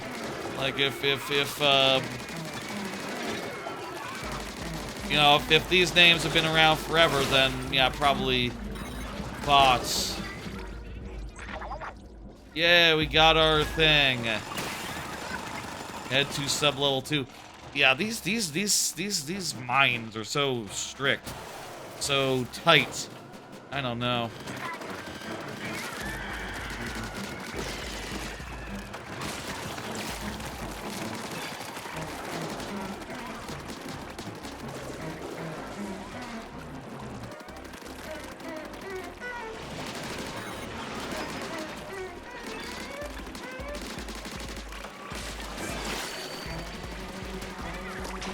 I do think it's going to help once I get a second ability. You know, like I said, being able to have two things to alternate between will give this a fair bit more gameplay. And, like, if there's been one thing I've been interested in, really, it's been getting a bunch of those abilities up and running and tinkering around with them. I'll say on account of I'm not going to have the material to, like, upgrade any for a while. This does mean that I am going to be locked in with this charge thing for a while, but honestly, I kind of feel like the charge is best.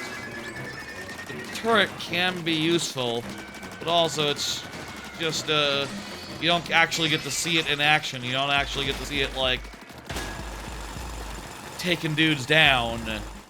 It's just sort of doing things while you're not looking, whereas when I hit the attack button here, I do a cool thing, and it kills dudes. Minced scrapper.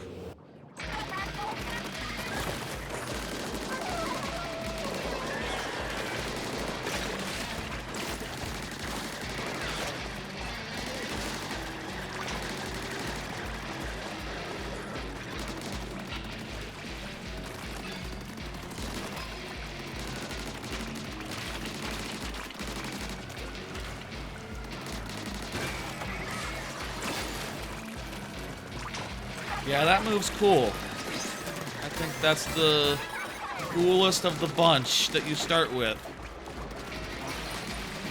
Here, the goal, I think, is just to kill the guy. Get behind and fuck him up.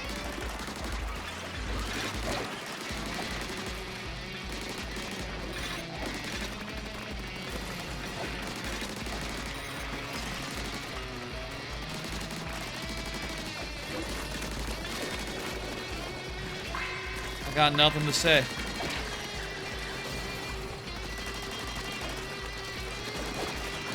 I remember in the direct they said that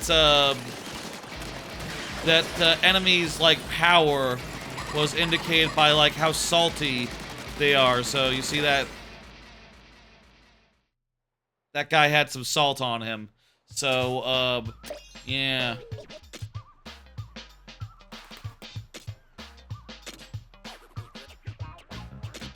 Oh boy. Our raid failed, so now we have to try again. I'll call for help.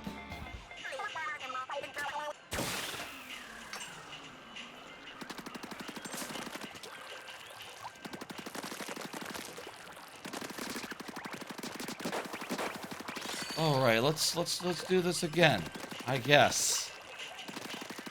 This is the nature of a raid game, I suppose. Oh, you know, you do the raid, it's challenging, and then eventually you get through it, and you're satisfied. I feel like it's hard to really... I don't know, like, what more I can do as an individual. You know, I'm pretty... You know, I'm using my... So long as I'm using my ability on cooldown, and I'm pointing at, like, tons of enemies and holding the trigger. There's only one, and they're named Anglefish.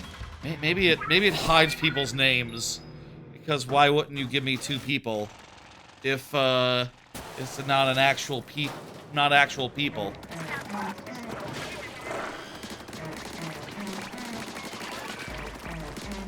By the way, did they decrease the amount of stuff? It has to scale a little bit, right? But it probably can't scale like 100% because, you know, you're probably not being super efficient with randos.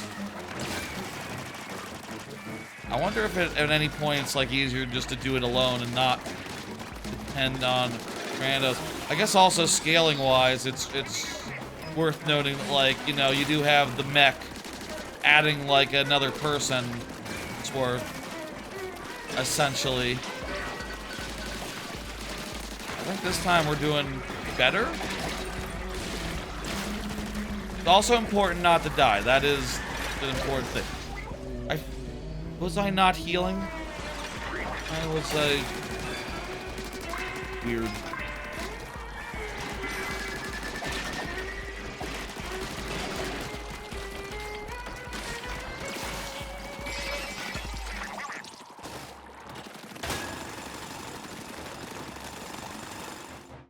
Alright, that's sub-level 1 again.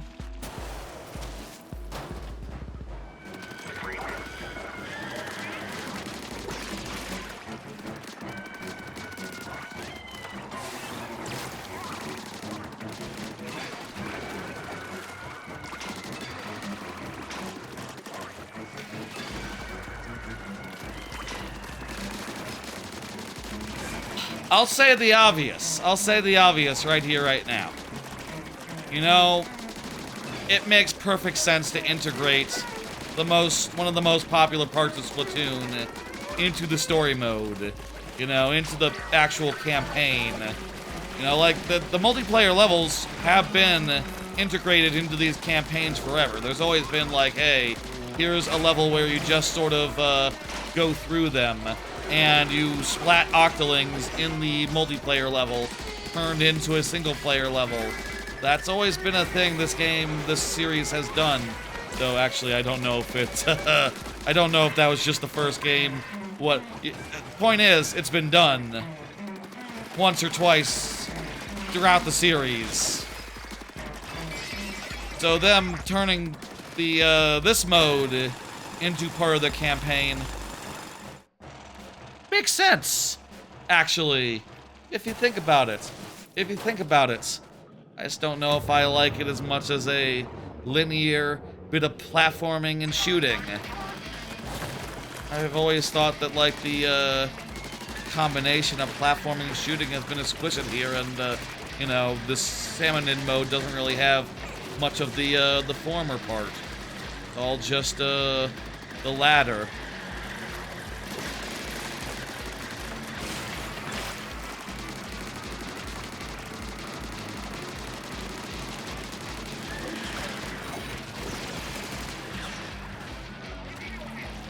Oh, the healing is like a regenerating thing. It's not based on whether you're swimming or not.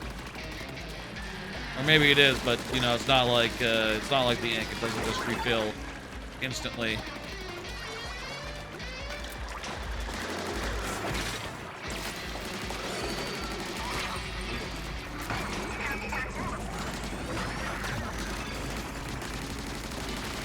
We almost killed it. We're almost done. Done. Okay, good. Nice. Went better with 2 than 3. Go figure. It's a good look. And I'll say I like the buns. The buns are a good, fun set of hair. Yay.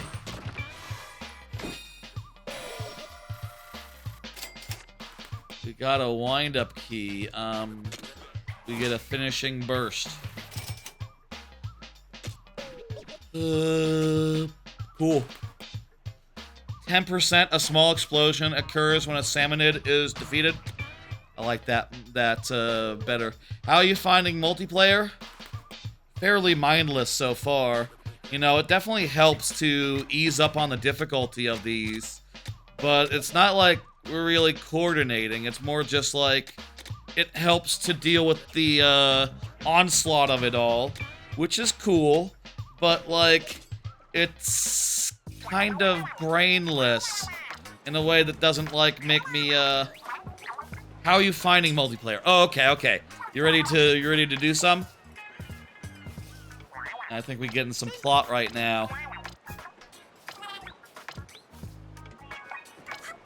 Gold for real? Yeah, we're after gold. Okay, singing is the key. Hidden thing.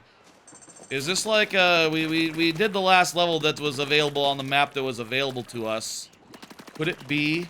First off, we have enough, we finally can get a second weapon. Hey, let me get that second weapon. We're getting these splatolites.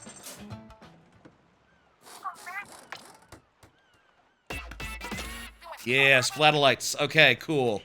It's over there. This is the multiplayer. Connect. The little, there we go. We want to do some multiplayer now? Let's see if this next level is like some sort of finale. And then, go from there. You just did it in the tutorial, calling for help. So you're gonna be a little under-leveled if we, truck forward into new spaces. Oh, it looks like interesting. We did different unlocks for doing it, we get different unlocks for doing this with different, stuff. Honestly, let's, okay, you know what? This is a good, it's making us use all the different things. We'll, mess around with this for a bit. And, tinker. Oh, because I haven't, been playing this, I don't have that many unlocks for it. Cool, that's great. Love to see it. Let me get this, splatter shot. Level 8, hell yeah. And, let's continue doing this, this ruins. Wait, I went in with alone. I went in without anyone. Let's see if I can do it alone. Why not?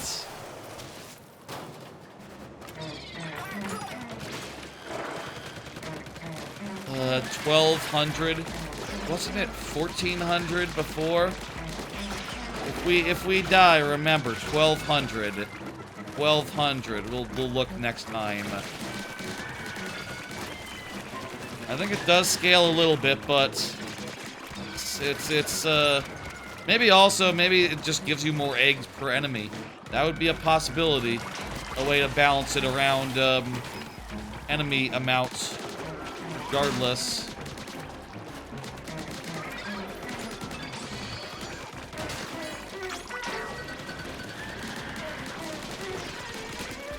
You don't have it yet?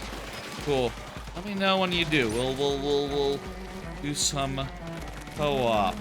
We'll try that.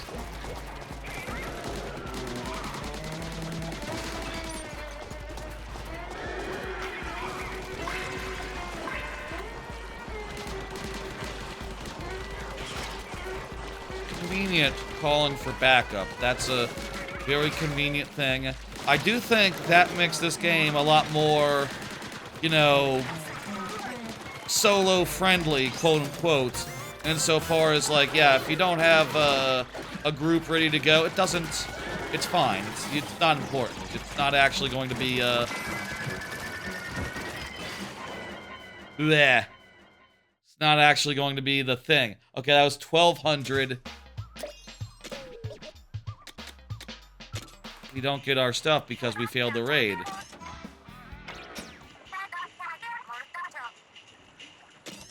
Okay. I can upgrade my tanks from the room. Oh, I have enough stuff to upgrade my shit? Okay. I'll upgrade my tanks from the room. No, I still... Oh, like, I see. The skill point is for limiter release. I think I would like that. I'm gonna stick with, going for 9. I'm just realizing the other ones cost 1, but, it's a little too late for that. Let's call for help. Oh, I can only help in 25 seconds. Or 25 minutes. It's unclear. That'll be 25 minutes. That makes it a little bit more, solo unfriendly. The fact that you have a cooldown on your call for help. I feel like if the idea is like, oh, this is only fun while in co-op, having matchmaking, you know, regardless of how you frame it as like call for help versus like queue up for a lobby for this level, you know, the way it's framed, it makes it sound like, oh, it's like, this is like in Bloodborne or Souls-like, where you're calling in the cavalry. But practically, it's more like you're queuing up for a match. You're queuing up for a raid. This is like in Pokemon, where, you know, in the recent Pokemon games, where you face the big boy, and, you know, everyone's fighting the big boy at once. And it's like, you know, as much strategy as Pokemon typically has, this has less. You know, there's less strategy going on now, post, there's less strategy than ever. You know, for as much strategy as there previously was, now there's less, so what do you make of that? This would be like if you went up to those and it said like, oh, you can't do these until you've, you can't do this, it's too late, it's too recent. You're going to have to do it alone, or wait a half hour. You know, it makes sense on paper if you think about it from like a Souls-like perspective, but as a, like, you know, co-op game, it's kind of wild that it's like, oh, you want to play this co-op with matchmaking? Please wait a half hour. That actually doesn't make sense when you start to think about the actual game that it is. It actually doesn't make sense, you know, especially if, like, you know, you're trying to 100% it, you're playing levels over and over again with different types of equipment to get, this game kind of makes you play some levels 3 times with different, equipment. So it's kind of wild that it's, you know, built in a way that encourages you to not do that. I guess we could come back later. I guess that's, something you could do.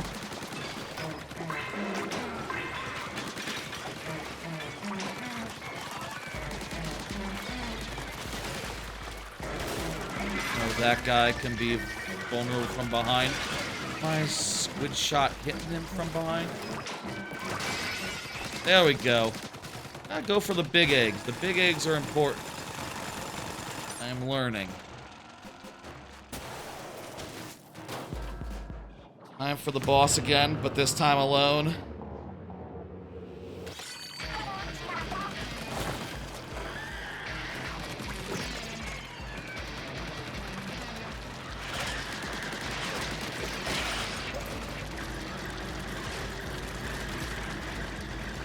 Why am I slow?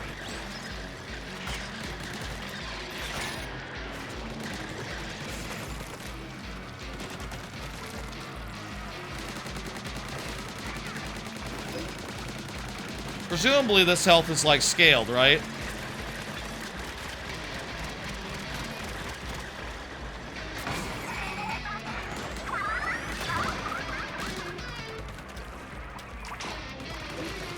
Does that give you, like, more time, the eggs? No, I don't think it does anything.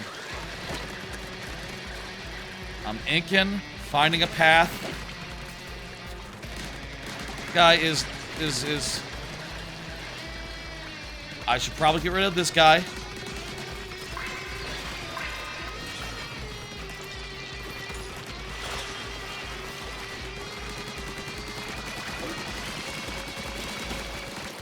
Okay, this is going to be very close. I'm going to have to...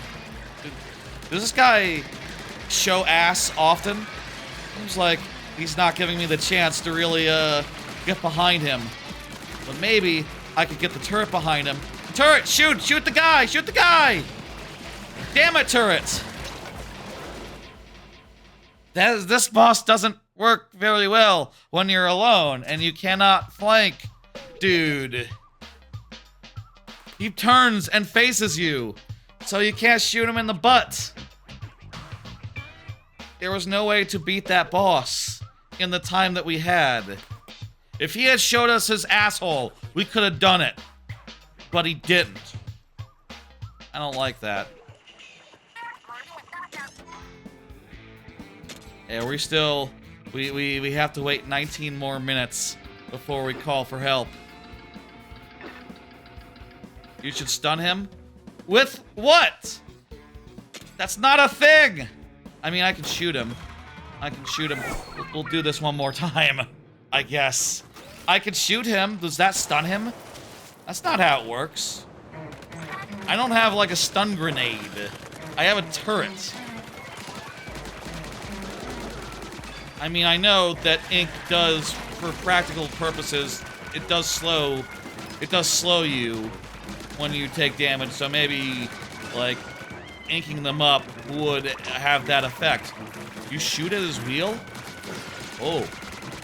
I'll try that.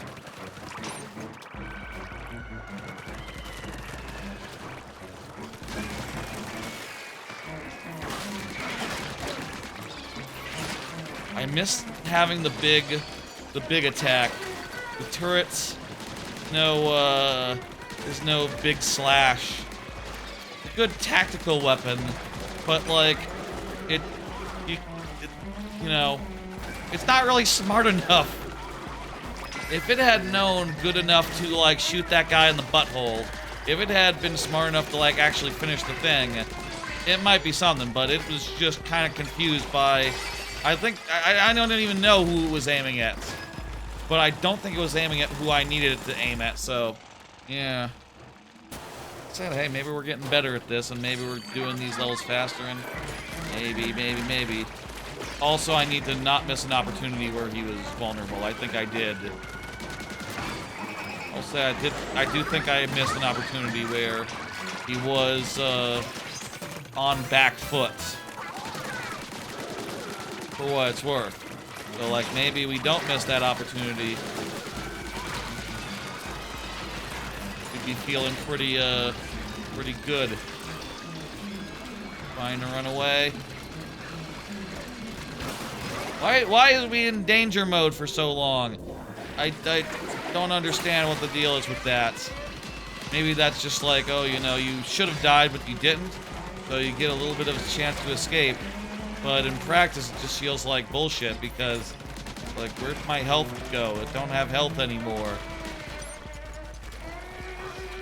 And you didn't really notice that I don't, you know, if I've been taking lethal damage, I haven't really been noticing it. And if I'm not noticing it, it's like I don't know what I'm being punished for.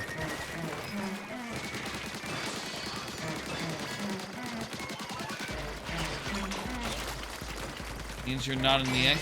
I've been in my ink when it was danger mode. That's different. I've been trying to retreat through my ink. Separate, I think, from the ink system and the ink thing. No, I was on ink.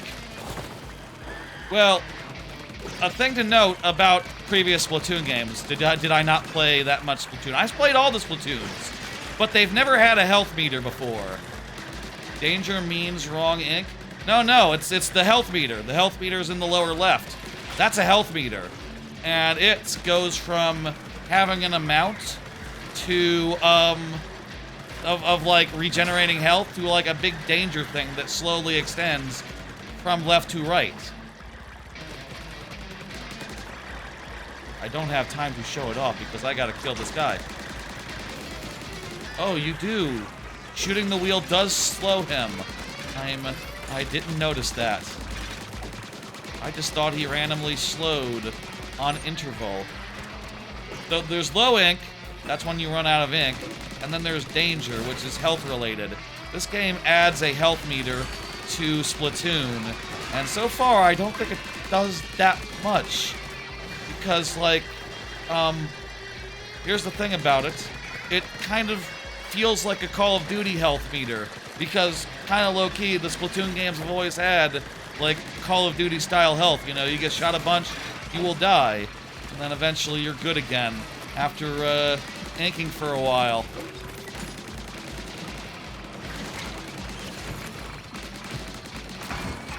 Come on! Damn it!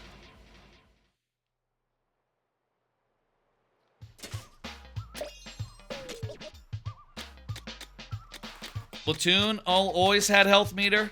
It didn't. I watched, it was really boring, but I watched the treehouse. And they said during the treehouse, they said, there's never been a health meter before. That's new. They said that. And, I didn't realize it was new. So, it was good that they said it. I could pull up the previous games and check.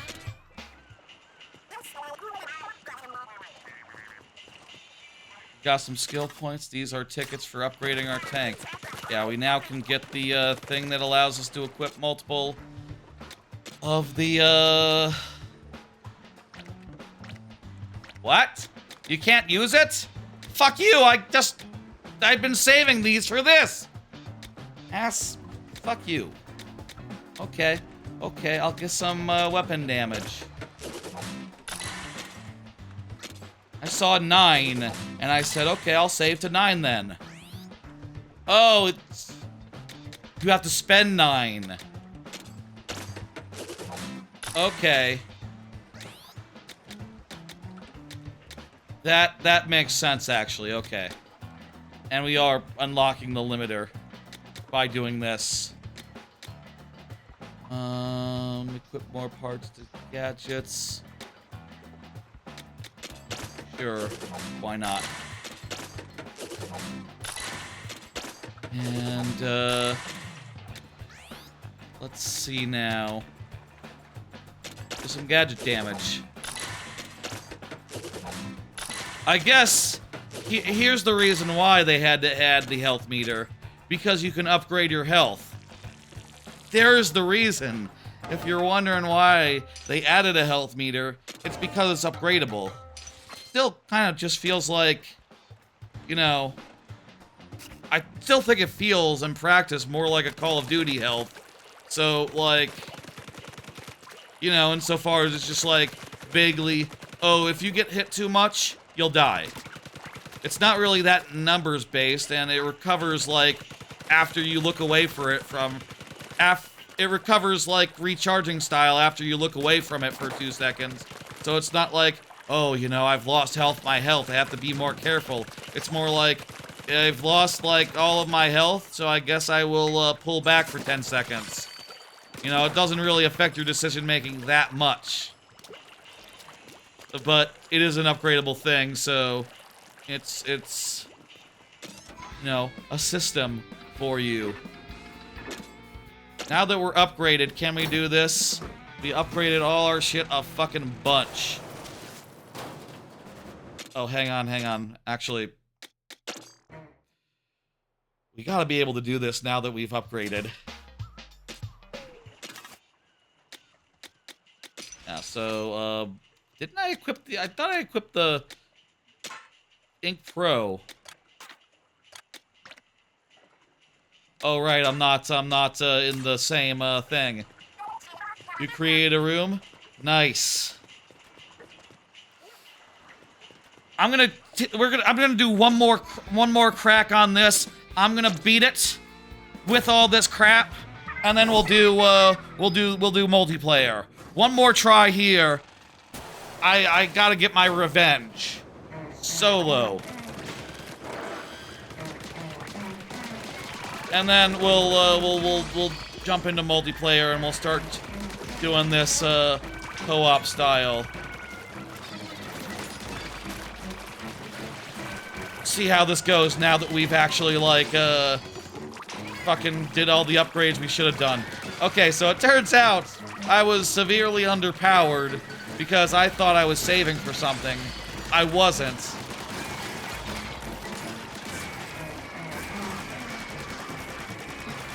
Now my shit is stronger, and, well, this game should be suddenly a lot easier.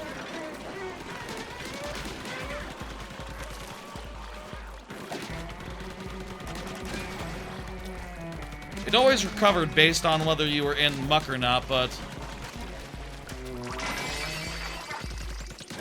We should try to figure out how danger mode works, but I don't want to necessarily do it during, like, one of these levels. We'll figure out, like, in a actual, you know, non-timed level.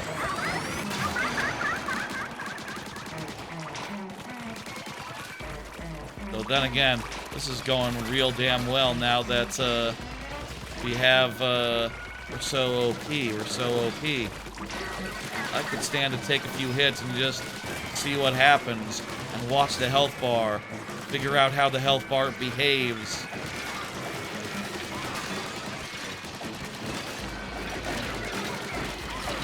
Well, now I'm in danger mode. Danger mode activates when you take lethal damage, it looks like. And until such times as it slowly charges up. And once it's fully maxed out, you get full health again. But until it does that, you're vulnerable to being finished. I think this is a new mechanic. If this has been how Splatoon has worked the whole time, it hasn't been, you know, you haven't really been able to tell that from the outside looking in, because there's never been a health bar to just tell you, like, yeah, you have to run right now. It's been clear when you had low health, but not that, like, going into the muck isn't going to be an immediate cure-all that you have to, like, evade. Also, you're slower while you're in... You seem to be slower while you're in danger mode at the end of your, life there. Oh yeah, this is going much better. Watch us lose now with the, upgraded shit. Oh, also we have a charge attack ready to go. And the charge attack killed. That was way easier. Okay. I don't think I like the tactical as much. I think I'm more of a... I think I'm more interested in the other one. But hey, now we have another thing that we can equip for tactical, so hey, maybe we can get something good for tactical. What does that do? It increases damage to faraway salmonids. That's cool. Number be higher. Do more damage. Woo. Okay. Let's see. Stick with that. Get back to this tank. And then, Relic powers the explodey guys, and, oh right, gadgets. I have the, equip that, and let me, just put on whatever onto that. Okay. Let me, let's go to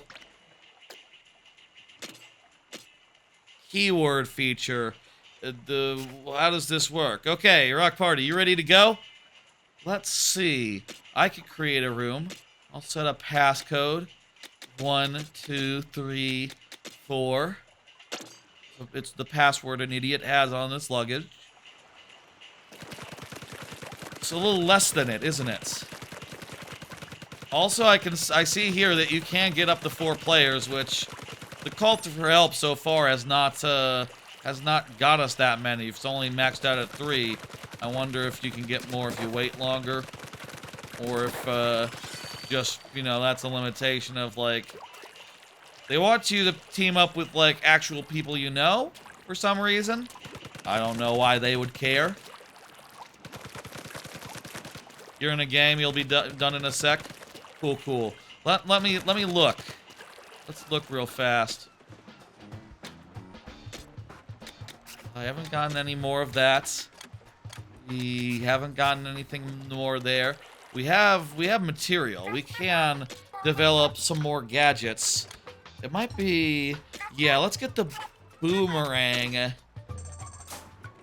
And then with that, we'll be able to... We'll be good equipped if we want to go take out, like, that, that other one. Tell you what, let's, I'm feeling impulsive. Let's, switch to, this. Let's put on the boomerang. Tinker, tinker, tinker. Put on the boomerang. And, these two relic powers. And let's take out that one a third time. Round 3. This will be quick. It went really quick now that we have all our Oh, I have to, like, finish recruiting to go in there. I, for a second, was thinking, like, oh, does it not let us play the same thing 3 times in a row?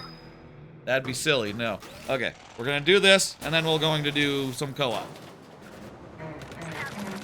Anyone else wants in? I guess it's not a public room, it's if you're on my friends list or not. Which is a relatively limited crowd, I should think. But, I'm happy to, accommodate. Boomerang. This game is definitely more fun now that we have multiple cooldowns to juggle. I'm hitting more buttons, and to me, hitting more buttons equals more fun. Here, I used a boomerang, and the boomerang hit those guys from behind, because that's the nature of a boomerang. So, it's also giving me tactical options with dealing with specific annoying enemies, which allows for, faster situation, faster, this is suddenly going a lot faster than it did before. Now that we're upgraded and we have more buttons to press. More buttons to press. That's like I think, low-key, I think that's just like a gold standard insofar as just like, yeah, you want to have like, hitting one button a bunch of times. That's kind of boring. Hitting 2 buttons a bunch of times? Okay, you're getting there. 3 buttons? Ooh. 4, 5? Ooh, that's nice. 10? You're losing. 10? That's like, even PCs, like, struggle to map that many inputs. You've probably done something wrong, Marvel Rivals. But I still think you're very cool and fun. I just don't know what all my buttons do at any given time. This game is getting better, the more buttons you get. This game's definitely getting better. And I'm feeling more enthused and less, discouraged. I feel like I was fairly, you know, I was earlier on, I was really just, like, going from, like, okay, this is kind of boring. And then it got hard, and it's like, oh, this is kind of, I got no levers, I got no, like, I don't know what I'm supposed to do about any of this.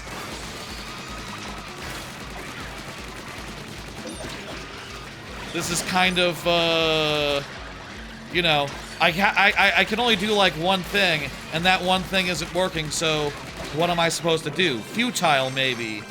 And now that, I actually do have buttons, I actually do have options. It's starting to get better. On the rise. There we go. That was nice and quick, and we got all that, that one level nice and done. Wow. And we got a miniature scoop, which apparently increases our Submerge, Recovery, Enhance. HP and ink recover 10% faster when submerged. Cool. Alright, Rawkpartee is ready. That was a good use of time. Perfect. Let's set up password. 1, 2, 3, 3. That was a mistake, but let's go with it. Now it's not the password an idiot would have on its luggage. Co-op! Co-op! Let's try some co-op. I'm not going to set up Discord. We're not going to do that sort of voice call, but tell you what, Rawkpartee, if you have, how does, can we do? I got this, there's this button on this controller that you can press. If I hit create chat, if I say, hey, come, Rawkpartee, start chat with me. Is there a way to make it so that it doesn't, like, shrink the screen? I've not done, Game Pass this ever. So, yeah, yeah, full screen, please. Full screen, thank you. Alright. And look, it can tell that I'm talking when I'm talking. Wow, how novel. I've never done game chat. Rawkpartee, are you hearing me? Also, did it just turn down the volume of the game, like, significantly style? Okay, I guess that's how game chat works. We're going to have to recalibrate. Rawkpartee, can you get in the thing? Do you want to get in the thing? You talking? I don't know how this works. I've never done it before. And, is there an option for don't lower the audio? Just make the...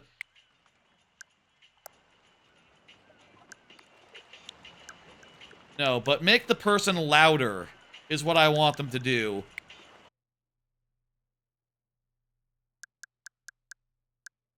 I want them to be louder is how I want them to work.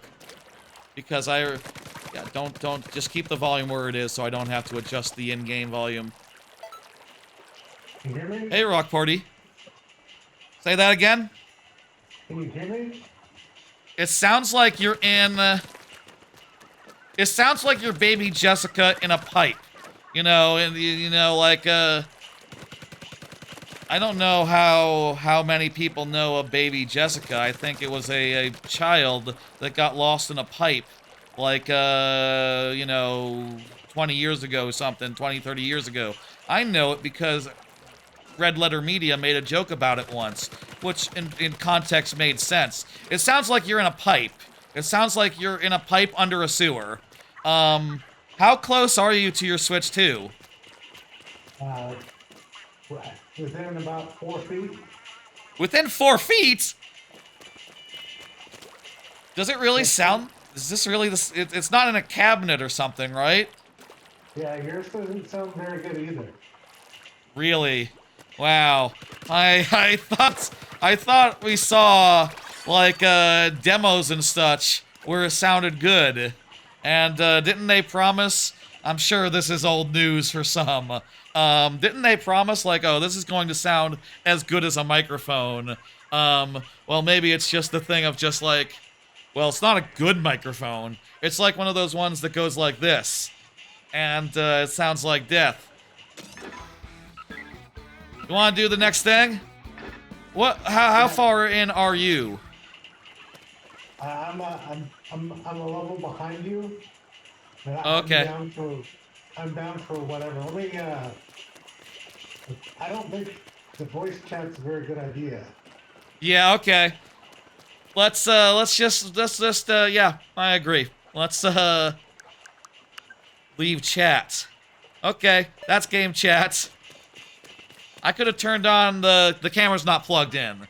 Ah, you could have seen the green screen behind me. If I had done. Okay, that was interesting. I think you left, by the way, Rawkpartee. So, yeah, get back in here and then we'll go. Yeah, I guess the Switch 2 is nothing compared to, like, any traditional microphone. It makes sense. It is a tiny, tiny microphone, and it is using algorithms to compensate for distance. I don't know, like, how else I expected it to sound. How else I should have expected it to sound, other than a little bit like out. A little bit like ass. It timed out in-game? Weird. Timed out. What? Is this game having network issues? Network troubles? I guess it's worth noting that tonight is probably like one of the most popular times Splatoon Raiders will ever have. It never had a beta, so, you know, there was never like a test fire to test out the online and to iron out the bugs. Though, connection technology, it's gotta be, I guess I say it's gotta be pretty figured out. Surely, there might be some issues still with this years later. Oh, damn it, that's not the button I need. Sorry, I held down the fucking button. But fortunately, you're still in my room, and you have the same code, I think, so we're good. You're in charge. Except, no, I'm in charge. Okay, well, whoever hits the button is in charge. Co-op. We're going forward. We got Rawkpartee in the thing. I'm doing a timestamp for the VOD. Which way should we go? Let's go the easier way. Actually, no, this looks cool. It's like cliffs and stuff. You're level 6? Okay, so let's go at level 7. The leader will select the dungeon to raid. Do you have, like, all the options I do, or is it, based on what you have available? I would like to do, Carbonara Waste. That's, I think, where I want to go next. Let me see. What are you running for, Oh, you got the bucket? Oh, shit. I love the bucket. Do I have the bucket? Oh, I have the bucket! Oh, fuck yeah, I love the bucket. I love the bucket. I'm a bucket boy. I'm a bucket boy. I'm gonna be using the bucket from now on. Less ink consumption, and yeah, give me that. I'm a bucket boy. I'm a bucket boy. Let's go. Pick a level, Rawkpartee. You're in the driver's seat. Now, Rawkpartee is not in an actual chat, but is in Wait. What? Huh? Where'd he go? I hit A to, like, ready up. And then it disconnected? Okay. Let's try this again. Co-op with Rawkpartee, Carbonara Wetlands. We're going to do done recruiting players. And now, open a thing and go here. Let's do it. Okay. My prep is complete. I'm a bucket boy. Let's go. It's time for co-op. I'm assuming that the connection isn't going to drop out. This thing might be having the roughest night of its existence, considering that a lot of people are probably playing it right now, stressing the servers and all that. But let's see how this goes.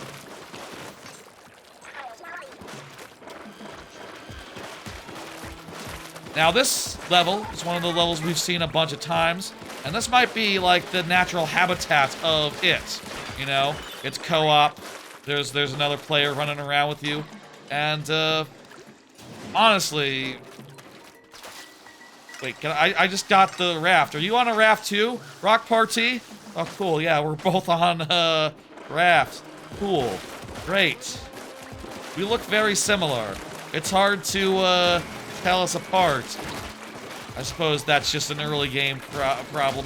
Eventually you'll have all sorts of outfits, and you'll be able to, you know, look different. it is cool that, like, you know, like in online matches, someone can ink some shit up, and then, you know, we can all follow along.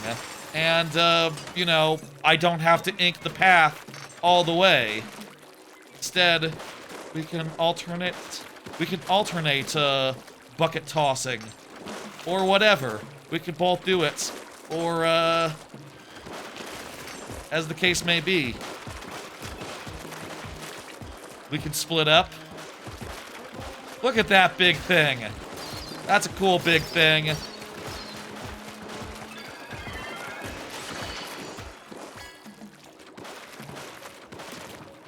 That was a cool big thing.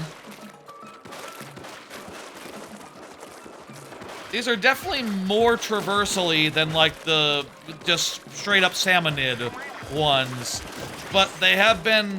I feel... Here's my feeling on these levels, okay? They're definitely, like, closer to platforming type levels than the salmonid raids. Like, they are more platforming-like, for sure, for sure. But there's also just a very palpable sense of just... I think they have been nerfed a good deal to accommodate, you know? Like, definitely these are less level-like than you would find in, like, any of the other games, because those levels would not work with 2 people. And these levels kind of work great with 2 people, because you're just sort of traveling a big, open zone. You're traveling around and getting into little fights around every turn, around every corner, and I think that works pretty well. This is definitely the better way to play this game. And makes this level design just make more sense. You know, this is like a salmon run, but you have to keep on moving.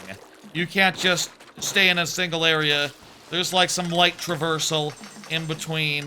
The traversal is as heavy as you can get for co-op. You know, as heavy as you can get for 2 people.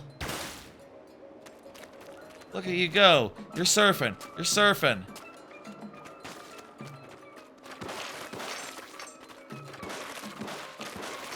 It'd be cool if you could, you can use the D-pad to do little emotes.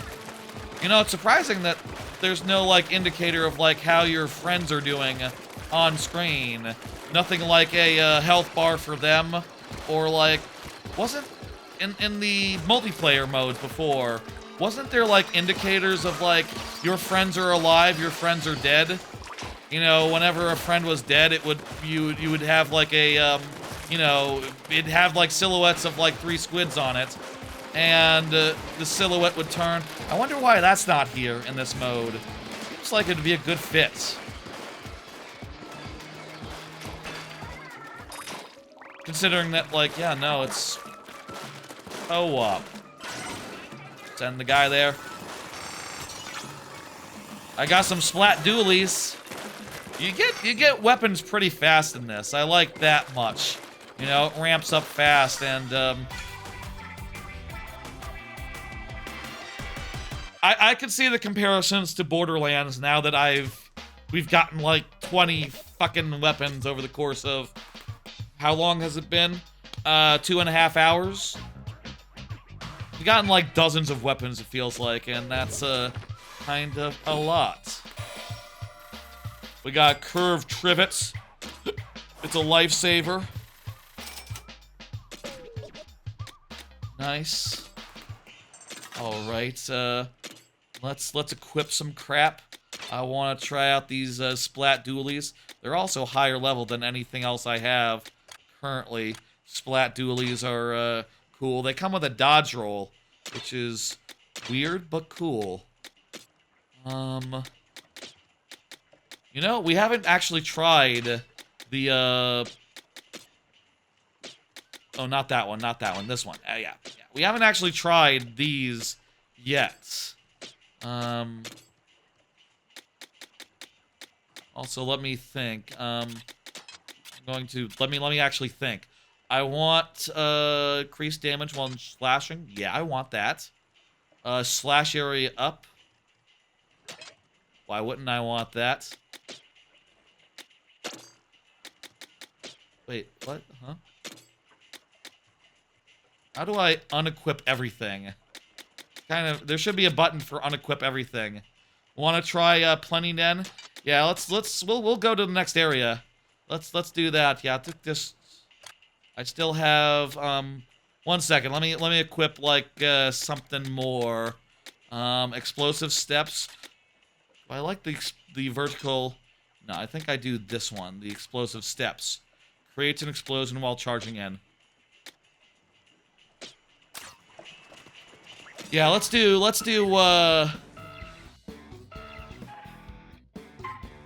what is that? The compass picking up is responding. What does that mean?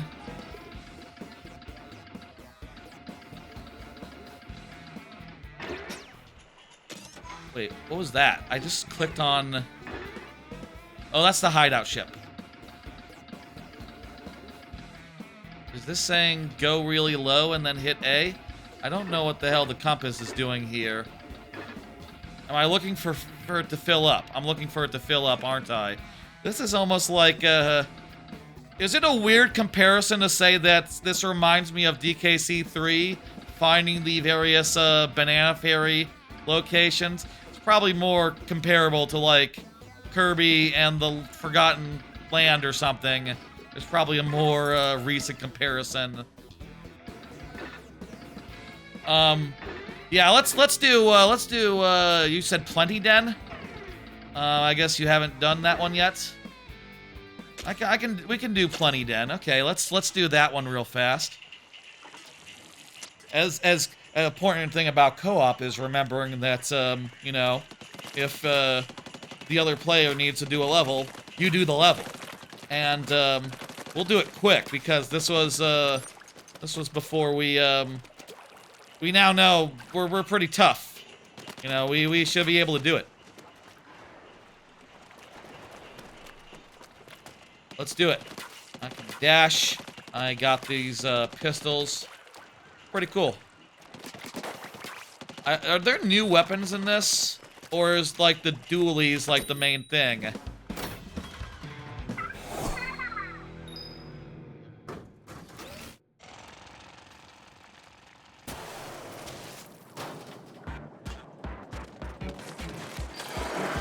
So, you know, I have, Bibles. Like in Vampire Survivors. Damn good. Damn good. I mean, I think these Bibles might expire and go away for a bit.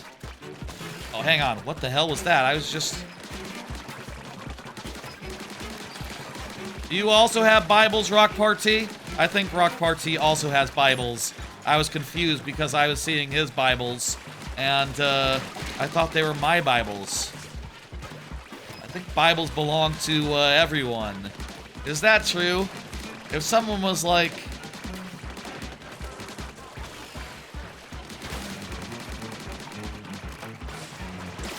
Remember to use our Bibles, use them on cooldown, and, yeah, make sure that they're doing damage and all that. I'm in danger mode, so I am slowly getting out of there. Holy Lord. There's a lot of fucking dudes. We're in danger mode, so I have to back the fuck out for a second. And we have very little time left. This level's still hard, it turns out. 3, 2, we don't have the... Wow. How the hell did...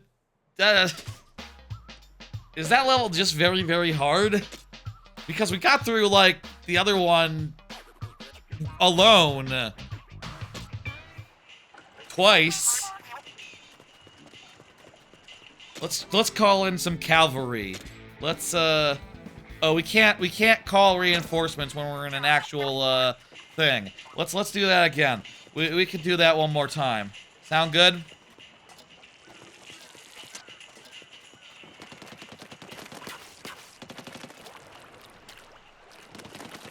I mean, I have some question as far as like, okay, well, if we went and did the other raid, would it just be a harder? Would it be just be harder? Also, are these dualies a good idea?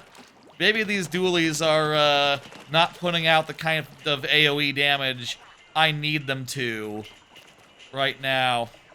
Hey, we got new weapon. We should try new weapon. I think these are also the highest level weapon that I have, so yeah. Yeah, we're both using the charge and the Bibles. Bibles are good.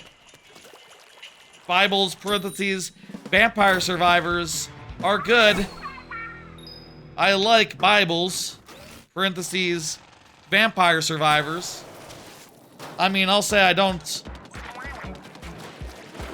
mind the idea of a Bible from a like, you know, academic sense. And honestly, I'll say, like, a YouTube hole I fell into recently in the last year or two or so has been, like, a dude explaining, like, all the lore in, like, Bible shit. And all, like, you know, the history therein and, like, how it was written, who wrote it, how there's, like, 4 authors to the Bible, other than God, you know. Officially, I think there's supposed to be just one, but there does seem to be, like, stylistic differences that they picked out. It's interesting, the contradictions and other, like, artifacts of, like, you know, it being cobbled together over, you know, clearly, probably what it was, like, oral traditions that were, like, cobbled together into a single book, and as a result, there's, like, tons of, cases where sometimes it's like, oh, this is 2 different versions of the same story, and the details are different. But that's not important because it's all... Anyway, that's like the authorship part. Also, just like some of the stuff where it's like, oh, you find out... I probably am not using enough of my stuff on cooldown. I'm probably being too, like, It's weird that there's not, like, a button to, like, try again. You have to, like, exit and re-enter and re-queue back up. Funny little thing, I will say. Let's go, let's do this level. Let's do Peony Cliffs. Hey, maybe this will be a different biome. Maybe this will be new. Maybe this will be like, it's cliffs, so maybe it'll be up in the air. So it won't just be a bunch of little sandy little dunes in the middle of flat ocean. Flat, still ocean. Maybe this will be cool.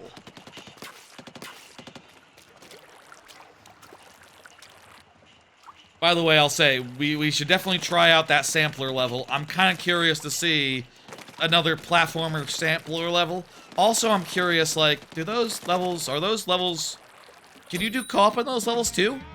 I want to see that. And we will. Like, maybe towards the... after we do some of these levels that are... otherwise. Hey, you know what? This level looks more platformer-y. These cliff platforms are a little bit, higher than, are a little bit higher up, so they're not just flat and boring. We have to climb a wall. Look at that. It's a wall we have to climb. I think we're in for a good time.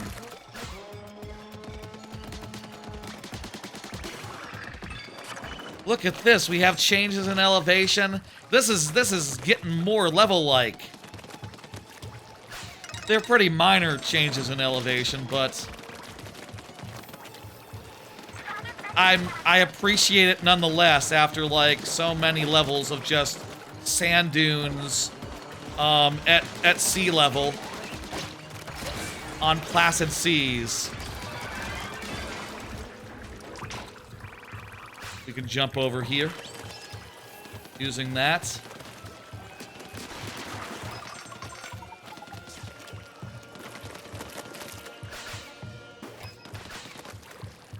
You have some traversal. This is lovely. I'm feeling better about this game as I go. Feeling better about this game as I go.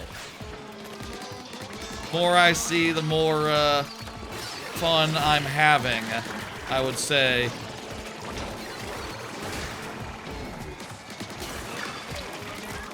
And these enemies, there's a lot of enemies that require different strategies and different, you know, I feel like that's where this game put a lot of its energy, in enemies, and the levels they have to accommodate.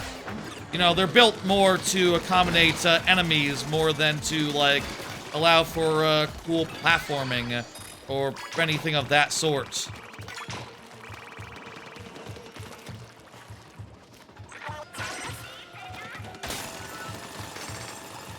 But, I'm positive. I'm feeling better. Okay. I don't want to be, you know, I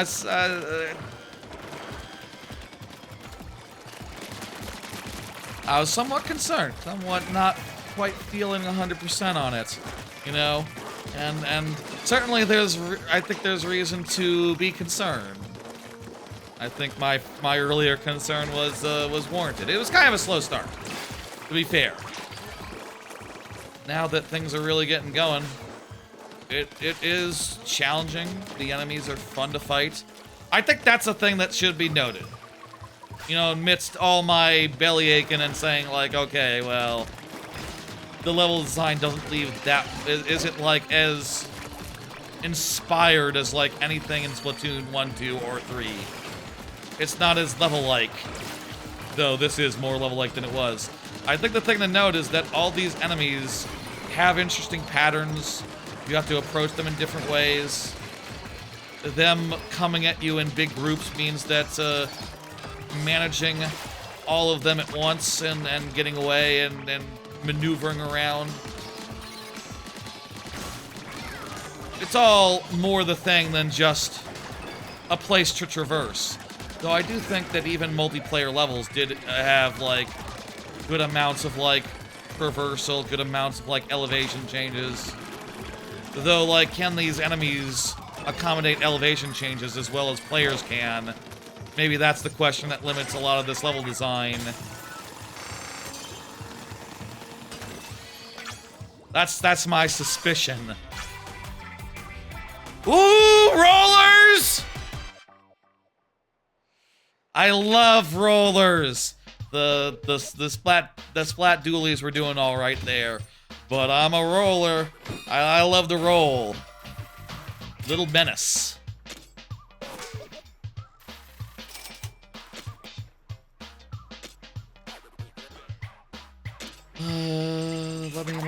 Let me, okay. I gotta equip. This one has an extra thing. Don't it? What does that mean? It reduces your ink consumption a little bit. Cool. I'm going to switch back to, the Bibles are good. I like the Bibles, but I'm gonna boomerang up a bit. I think it's boomerang time. We could probably also, no, I don't think so. I think we need more to get another, do I want the Bobloons, or do I want the, high fiver? I can afford, both once I have enough. Honestly, I wouldn't mind, like, getting rid of the shot put and, trading up for, like, the high fiver and the Bobloons. That sounds pretty fun. I think I'd rather have that than the spin wheel and, the dash bomb. So, yeah, we'll be gaining a resource for that. Let's go. Okay, so all the, let's do a salmonid den, and specifically we'll do Spiggity because it's the lowest one. The only ones that I haven't done yet would be these dens, so let's do it. By the way, if you don't know Splatoon, if you don't know the roller rules. You hold down the button and you just ink. You just ink. And at least in the original, well, I suppose this being like stat-based, it's not as reliable, but in the original game, like, you run over people. You run over people. And that's just like, you know, fatal damage for the most part. that enemy is probably like one of the worst ones to be an example of like what that looks like. Also, when you jump, you do like a big long splash, so you can still like create a big path to ink down, but it's like different. Here. Okay.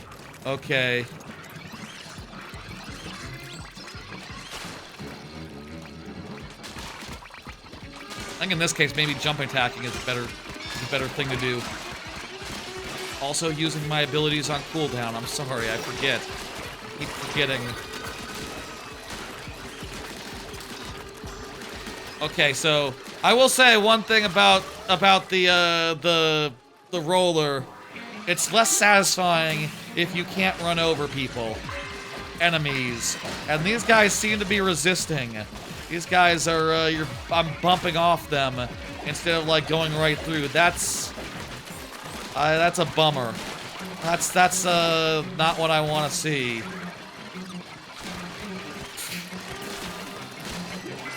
It's a limp roller. I need to power up my roller so I can just like barrel through these guys. Come on, no, damn it. That was real damn close. I was probably talking too much to focus on using abilities. Okay, let's try that again. This time, the roller was kind of disappointing, honestly. Let's just go with gun. That's depressing, but look, if the roller doesn't roll, it has to run over people. That's like the appeal of the roller, is running over people. Presumably, later in this game, you power that shit up. It should at least run over mobs. I get not like running over a boss dude and killing him in one hit, but like those guys were in a big cluster. Those guys were asking to be roadkill. It's a roller that doesn't run people over is depressing. I'll say that much. Let's split up. Let's you go one way, I'll go the other way. Take care of those guys over there. Can I do like a... No, I can only do over here and booyah. I can't do like... You go over there. I mean, I guess I can like steer Shiver. No, I can bring Shiver to me. I can't direct Shiver. Gotta get the...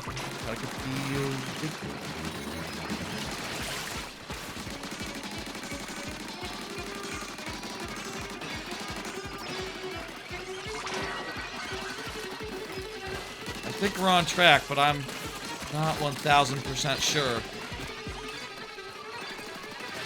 Why did... Okay.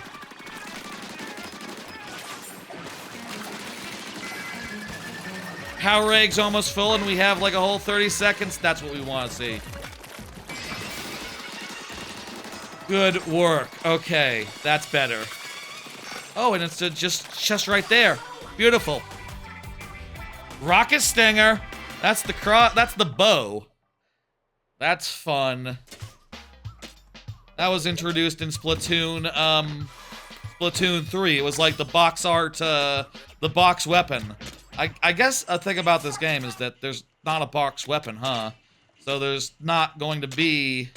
Is there a box weapon? No, those are regular guns and performers. There's not like a signature weapon that this game introduces. So, I guess maybe at this point, the game has enough guns. Is that what they're saying?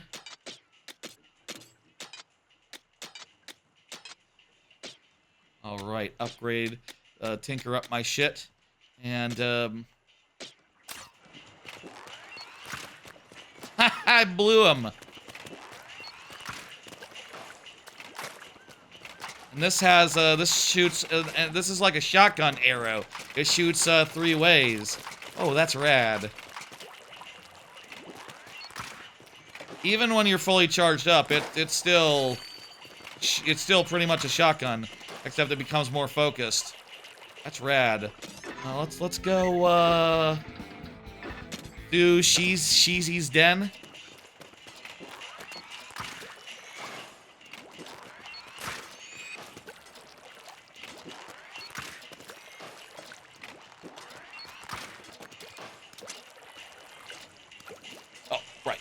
Okay, I gotta hit the button.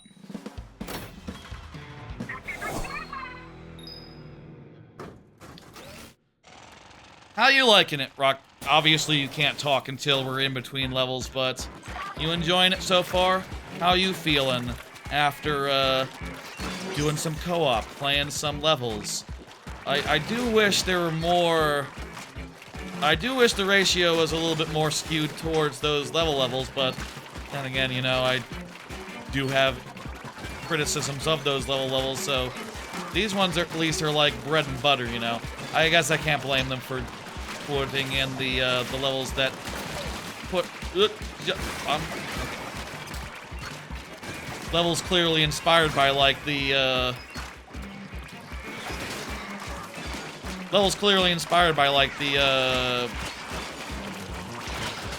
mode that inspired the game.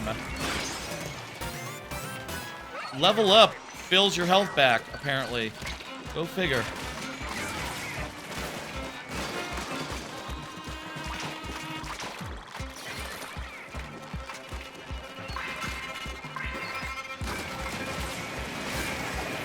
Are we good? I think we're making okay time. I could really use a melee attack now that I'm rolling with these, the bow and arrow. Like, if I had the big charge, that would actually be a good thing. Get those big, get those eggs! Come on! Yeah! Oh, that was a photo finish! And it's also the end of the level. Let's go! It's a little bit brainless, but, you know, the tension is there. The tension is there, and this is tuned such that these can be pretty difficult, to do. There's something to those levels that is clear and immediately makes you go like, okay, I see why you built this game this way. What is this? What's going on?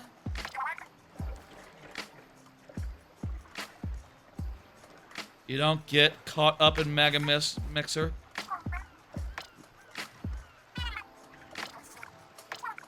Is this something? We got a scroll. Think you're done for the night? Alright. Before you go, one more thing. How about one more thing? I just want to check. I just want to see what exactly is, what happens if you try to do a sampler dungeon with 2. Oh, did you already leave? Okay. Well, if you're done, that's it then. I am curious what happens sampler dungeon with 2. I guess I could just... Let's call for help on the sampler dungeon and see what fucking happens. Let's see. You can apparently call for help on sampler dungeon. We're calling for help on sampler dungeon just to see what happens. Just to see what happens. Why would you want to play what seems to be a single-player level like this? I mean, maybe it'll be good. Maybe this will be an ideal way to play this, actually. No gadgets. Just reach the goal. Cool.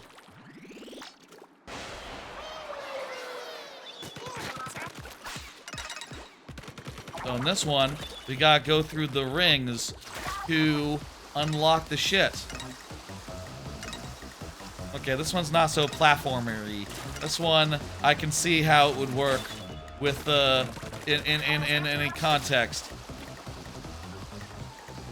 Maybe there's different kinds of these, and some of these are more platformy, and some of these are less. This does feel a little bit awkward, though. We're bumping into these dudes a bit. It does kind of feel like playing a multiplayer, like, this level in particular feels like playing multiplayer Sunshine. Multiplayer, Mario Sunshine with the, with the squids. With the squid ride, but, if you had, like, 4 Marios, for no reason. Oh, These are shooters. These things you shoot.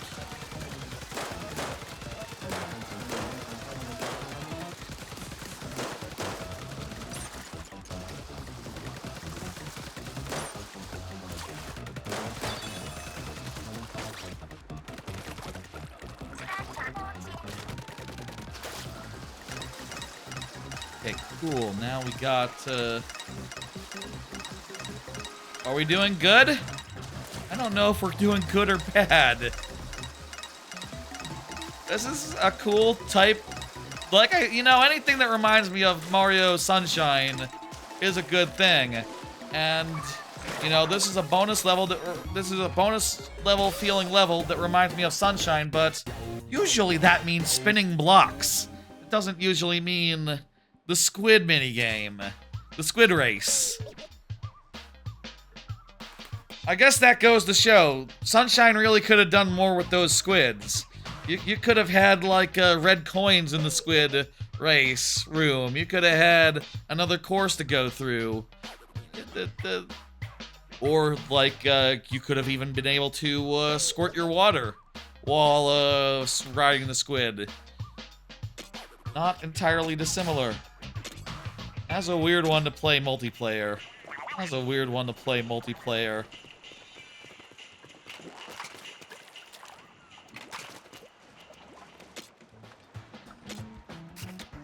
Let's upgrade, and in particular, it's just still one point for per. So get more weapon damage. Good.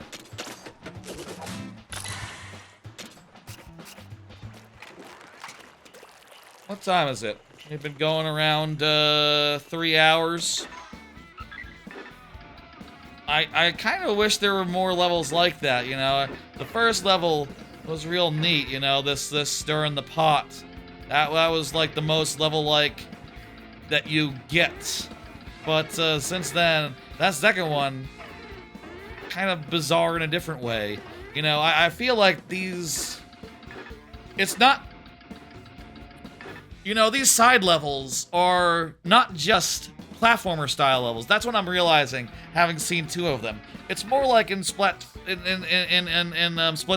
3, where it's like, oh, there's a bunch of different types of levels. There's like a wide variety of them. It's you never know what you're gonna get, but also, instead, unlike Splatoon 3, they're like a bare minority of the levels. They are not that common and not that frequent. And honestly, they kind of work perfectly fine calling in reinforcements. Like, that kind of worked fine. Honestly, thinking about it now, I don't know why there hasn't been a 3D platformer, like, in the same way that, like, the 2D platformers are, where you can just call in, more dudes. Would that be cool? I think it would, actually. Like, Co-op DX exists, and, there's also things like where you can play Zelda with multiple people. There's Ocarina of Time Randomizer. There's like a way to set up a lobby and have multiple people in there. Obviously, there's Archipelago as well, which is often a multiplayer thing, though that is different because you're not in a shared world. You can't see each other, and oftentimes you're in different games even.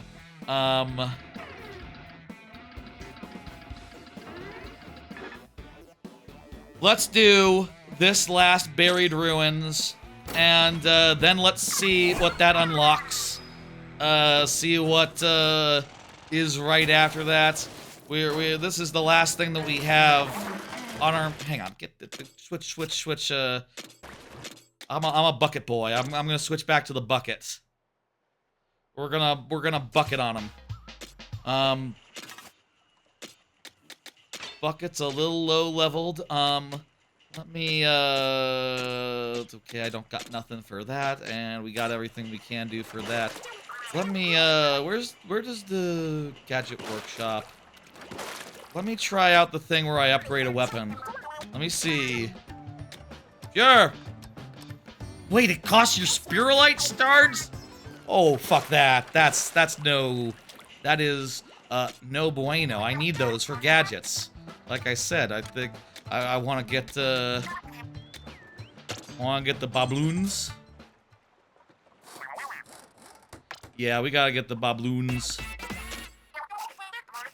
No, we'll just go with the this bucket. Let's do this raid.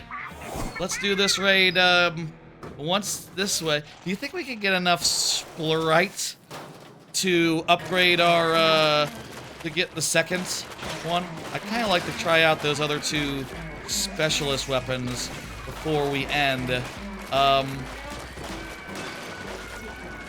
But I'll settle for taking the last one into one more level, if not that. Bucket's good.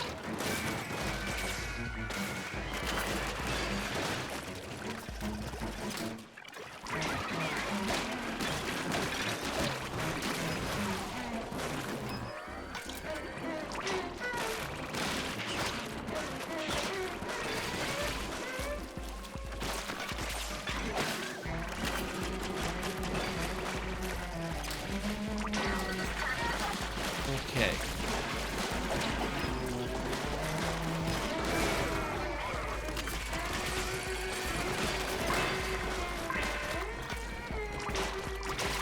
I think we're on track. We got it. Good. Is this gonna be multi-level or just one and done? I wonder.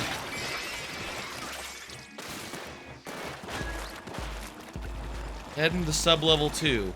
How do you know how many sub-levels there are? Sometimes there's just one. I mean, I guess maybe in this case, if it's like the last one, there'll be some sort of boss.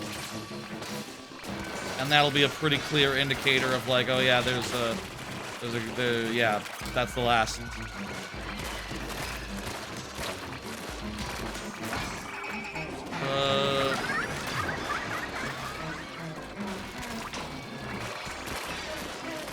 The bucket, I'm not sure if like shooting the guy's head is like an effective strategy. If it does anything, it might not.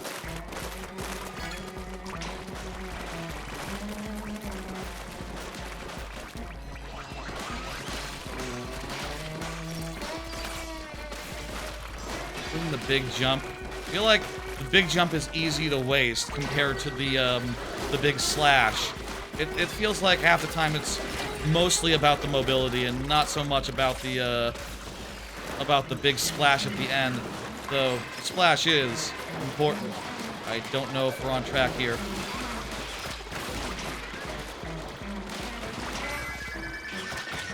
Okay, we almost got it.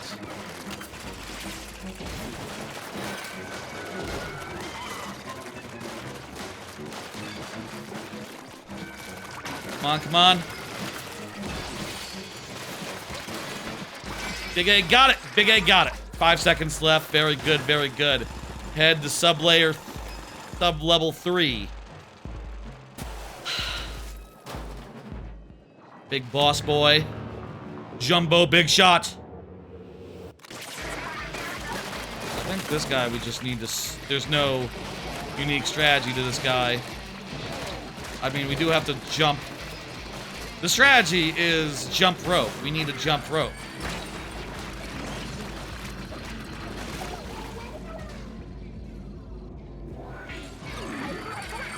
Oh god, I need to be close for my weapon to work, but he is making it very hard to be close. And also, well, I suppose I can jump in using my thing. Also, this is a great chance for that. You know, the big jump is pretty valuable for getting up in the air and not being vulnerable to bullshit. Ow, ow, ow. But now I'm not on the ground and I can just charge. I can just attack and... Big jump. I can just attack, provided I don't, you know, run out of ink.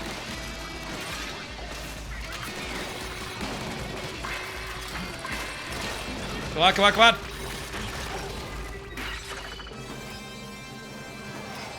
on! Okay. Big jump. Big jump's alright. It's useful in this game because of the way the game is designed. The game is designed around having the big jump. Just a little bit, doesn't really work that well for, like, platforming. It's more of a offensive. Just make sure that you have... It gives you an offensive option no matter what you have equipped. Which turns out is very, very valuable.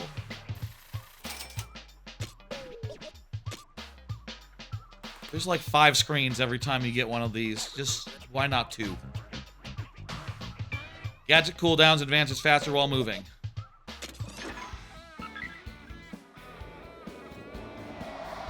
We unlocked a new set of islands. Is this like Japan or something? Is this supposed to be like Japan? Oftentimes when they have an archipelago in a game.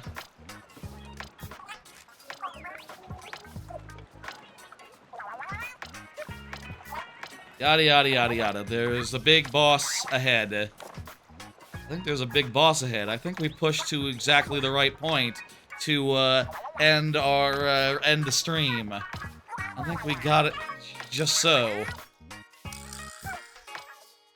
Yeah. Banter.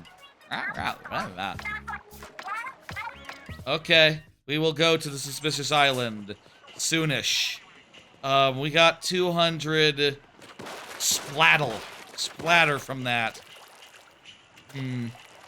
I would honestly like to try out the 5-gun, but it doesn't look like I'm really short. And looks like I can only get like a quarter of the way per attack. Even if we did the last level like 3 times and another 2 times, we'd only have like 750. That wouldn't be enough to get it. I could go back to an older level. Is there a way to like, you know, volunteer to be match made with? I wouldn't mind like just doing... that's gonna be a good thing to find out. I don't think there is. I think pretty much the calling for help is just with a bunch of other people who have called for help.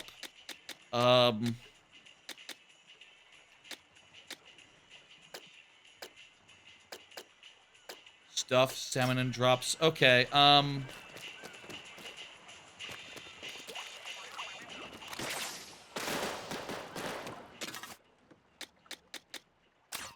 kind of want to get that thing and have it try it for the thing. That 5-shot is calling my name, but, you know what? I can't afford it.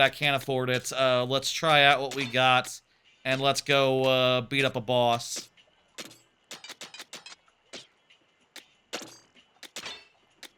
And also, let me see, get that.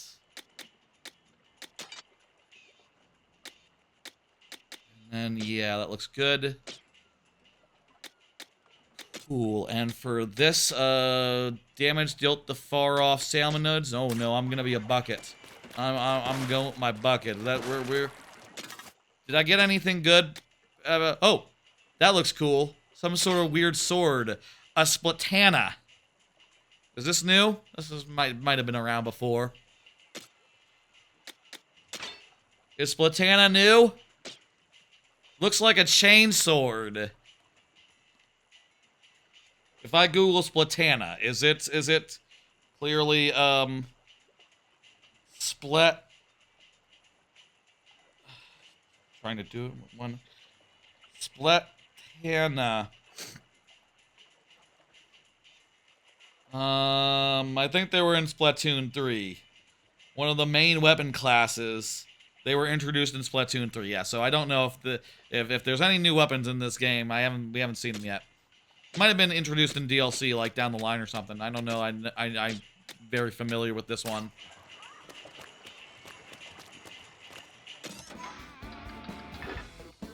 This looks like a boss. Let's do this and then end the stream. This will be the finale. This will be the final one.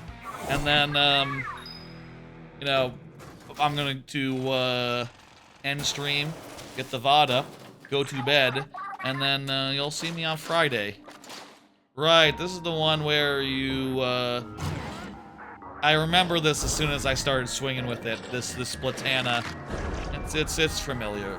The way that it works, it's like a sword, obviously. Maybe I was just thrown off by the look of it. I don't know that it always looks like that. Maybe it does, actually. It does seem to have that basic look. It, like, fires discs of paint. Oh, shit.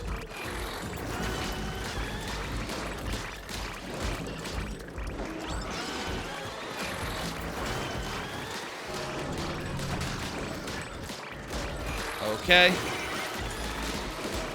You know what? This is actually a good set because this guy's not on the ground, so we don't have to, a set of weapons where you can just, like, aim up and put them up in the sky. Kind of low-key works. Whereas, like, you know, this guy can get into positions where we can't, power attack him.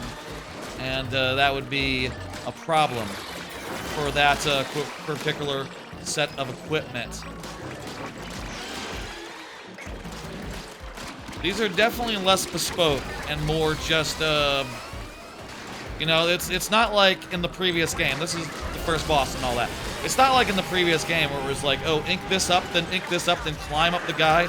You know, some Splatoon bosses, low-key, felt a little bit more like Shadow of the Colossus.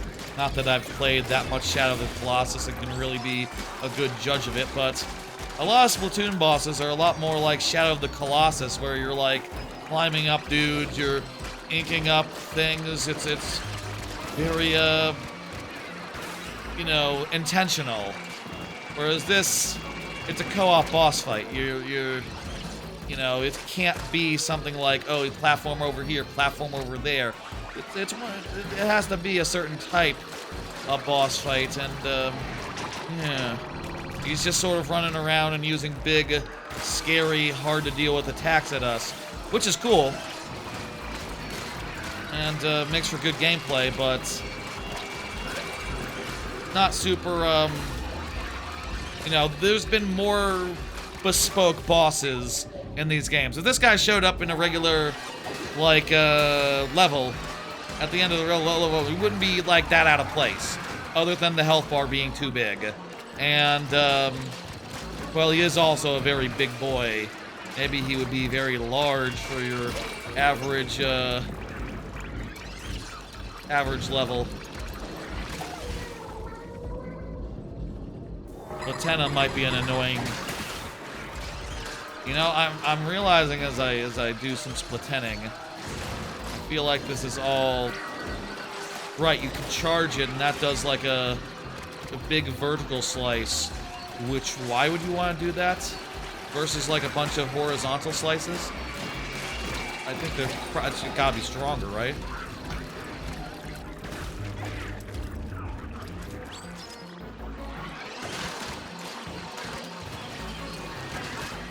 Yeah, this Splatoon, it's not really doing it for me. I have some concerns, you know, this second batch of levels didn't include a couple of the types that were in the first batch, and that feels a little bit weird that it would be that way, but yeah, what happens when your power eggs are full?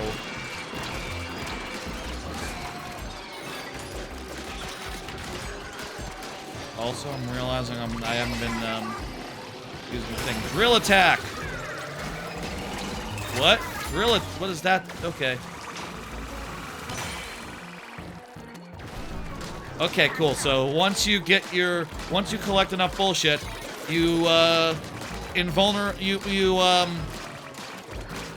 immobilize the boss for a bit, and you just sort of fight. You know, you get a chance to just like hit him a bunch.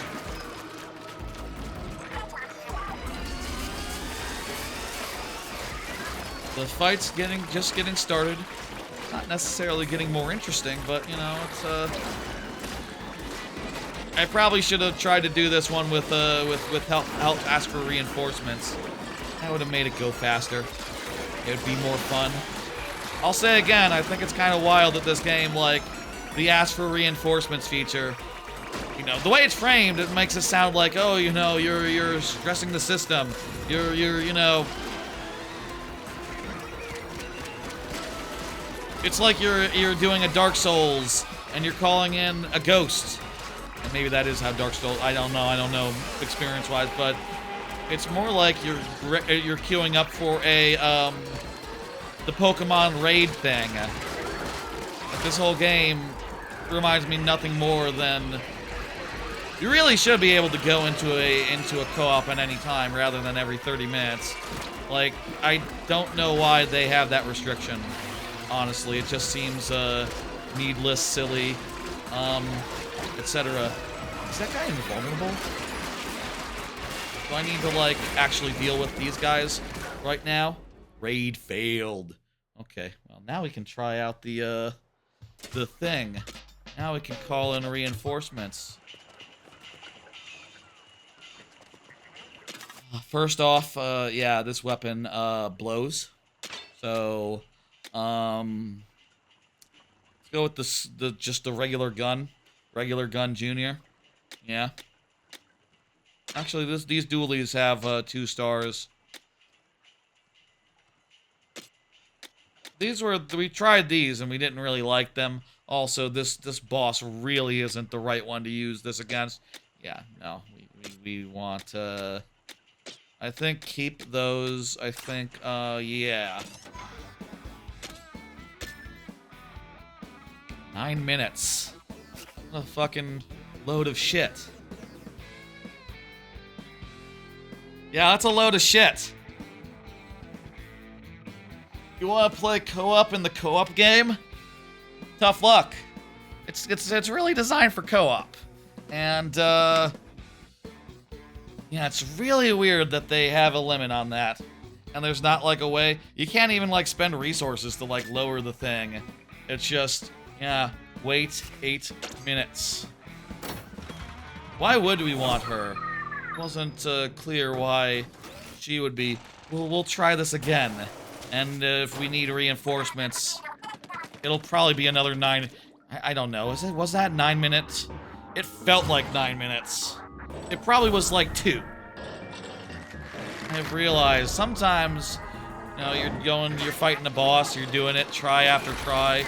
It feels like it's taking forever, but it actually took a minute. You know, not that long at all.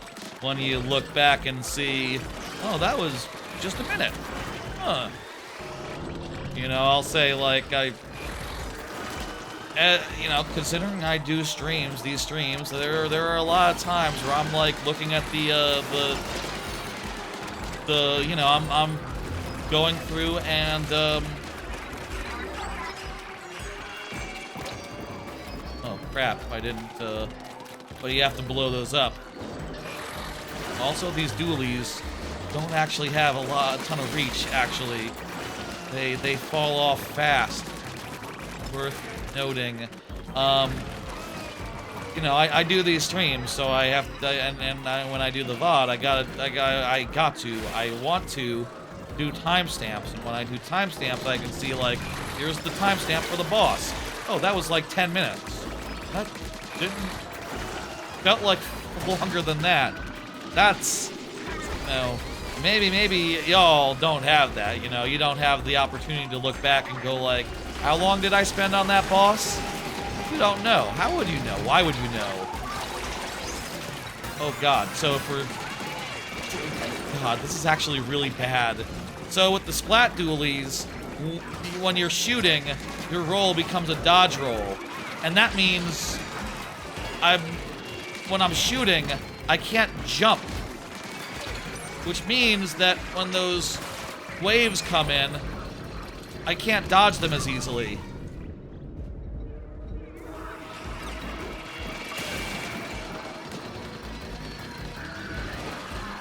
Which, makes this a bad choice for this level, I think, for these guys. I think. Maybe if you dodge over it, you know, you just have to remember to do a dodge instead of a dash, and then you'll be good.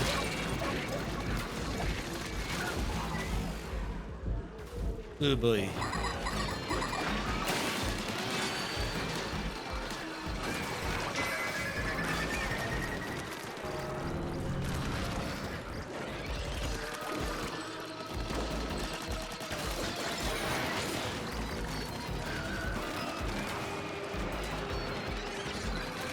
Yeah, so I think we've learned. I'll say part of this is on me. I did use up our call in the cavalry button to see what happened if I used it on a level that didn't need it. That was my curiosity getting the best of me, and that was not a good use of that shit. That was not a good use of that.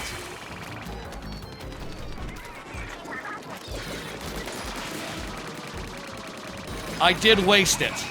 It's true. But I don't know. I feel like this game is so co-op heavy. Really, I think it'd be better to play every level with co-op. And the game seems built around that. To the point where playing them alone kind of feels a little bit empty. It feels a little bit like, well, why is this so basic? The reason it's so basic is it's accommodating. These are levels ideal for co-op. This game is ideal for co-op and okay for single player. Acceptable would be the word I would use.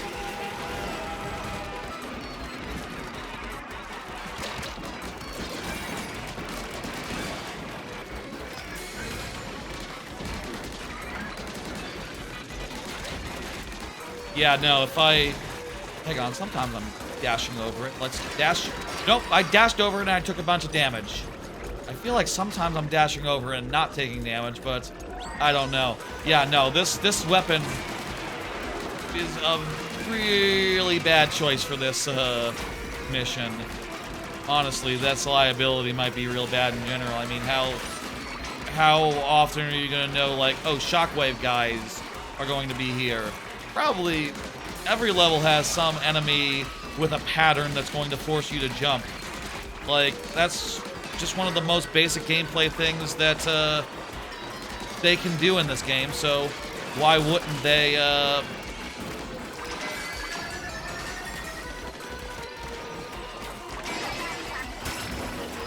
do a second drill attack? I wonder if this will do it. I wonder if this will Did it just kill me with its going prone? While going prone? I think that motherfucker fell on me.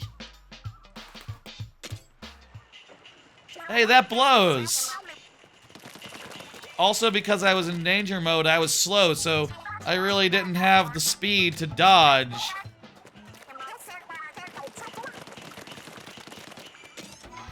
How long was that? 2 minutes? Yes, yeah, it was like 6 minutes. These boss, this almost worth just waiting for help. Just waiting for 2 minutes. Quick break. Quick break. All right, I had a bit of a stretch. I walked around for a minute, and also I noticed that if you're on the menu for call for help, the time does not change. So we might have been waiting for a little bit more than 2 minutes. I went and checked and saw if there was a showing for the Odyssey at 3 a.m. Of course there's not. I kind of would like to see that movie. I've heard it's good. I'll see it tomorrow, I think. Let's call it Cavalry, where we had a couple attempts on this boss. Didn't go super duper well. It was oh right, I gotta change my weapon. Yeah, change it. That one. It didn't necessarily go super duper well, but also let's change back to this combo and get this all nice and good. All right. That looks good. Okay, so we're doing the raid. We're doing the boss again, but this time with co-op partners, and hopefully that turns out better. That turns out better than you know, the previous 2 attempts. The last one we got him down to second time, but he fell on us, killing us. So that wasn't great. We also had, I think, an ideal loadout. But also, it kind of low-key seems like this boss You know, in addition to being, like, clearly a boss that just runs around doing attacks at you, not really something you have to beat in a big, bespoke way, like previous Splatoon boss fights. Additionally, a lot of this boss fight is just dealing with mobs, because as you beat the mobs, you get the eggs, and the eggs charge up a big super attack. And, wait, unless maybe you don't get that when you're in multiplayer. Maybe you don't get that in co-op. Maybe that's just a thing in the single player when you're alone. Okay, well, you know, with multiple people, we'll be able to do more damage. We'll be less afraid of this guy, and less, it'll be less risky to just, you know, fight him to death.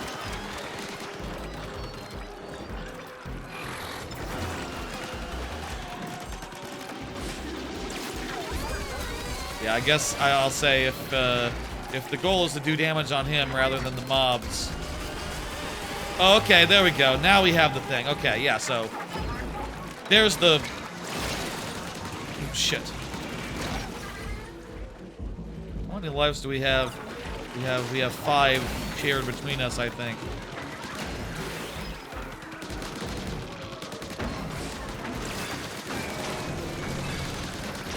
Okay, that's not good. But yeah, so yeah, no, this boss fight is low-key more about collecting power eggs. Oh god. More about collecting power eggs and fighting mobs than it is about, like, fighting the big bespoke boss, which, you know, is suits the game. It suits the game very well. Oh, we're on our last try. That's not good. This boss fight suits the game very well, but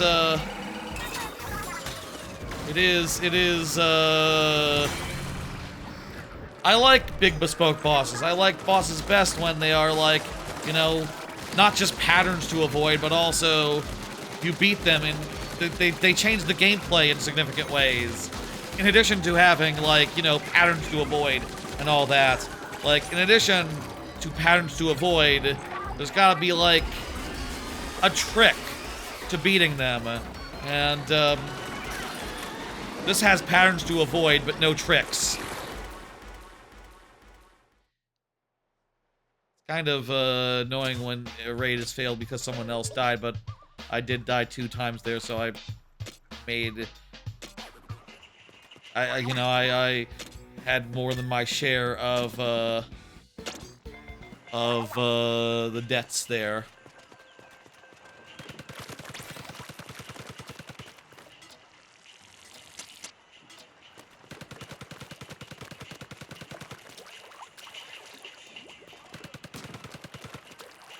I do think for the purposes of clearing, power is the right choice.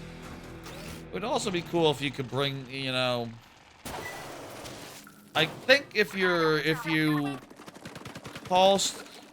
Oh, I guess you can't... So for co-op, you can't... It said there, the bot is yours to command, so if you're not the main dude, you don't get, God, this is so... I mean, I guess I will note that this whole time I have not been upgrading my health. I have left my health at the default level, and I've upgraded everything else because I like doing more damage.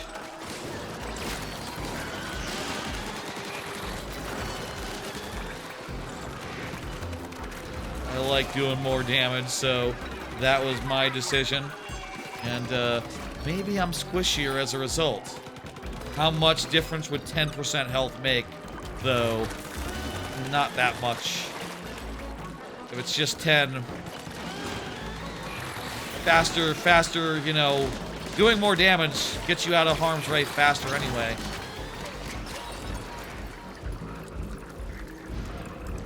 The danger thing... Not a big fan of.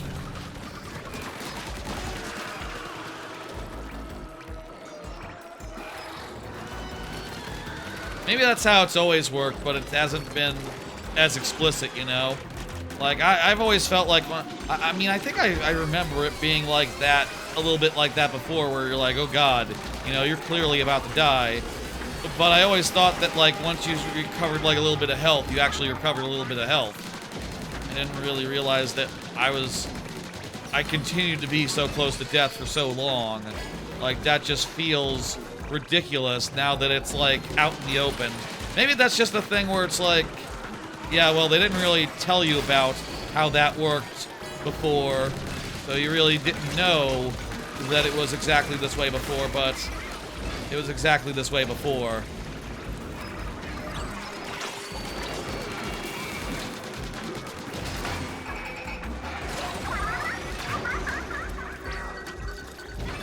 Like, it kind of feels like I should be recovering faster since I'm in the paint, you know? Like, I remember it being pretty fast insofar as, like, yeah, you run away, you're good. You know, you can get back in after a second or two. I guess also, you know, it's worth noting, like, yeah, I played the single player, I played the campaign, played a good amount of multiplayer, you know, like, for a week or two. Not like live, not like permanent style or nothing, but like enough. I didn't play that much of the salmon run, and maybe say this whole thing is based on salmon run, so has similar sorts of everything.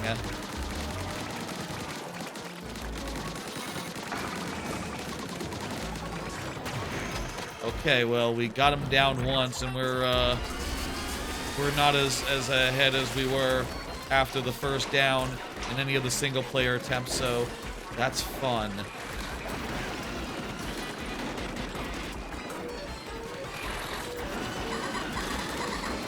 Oh, great, and we're on last try, too. This time I didn't die!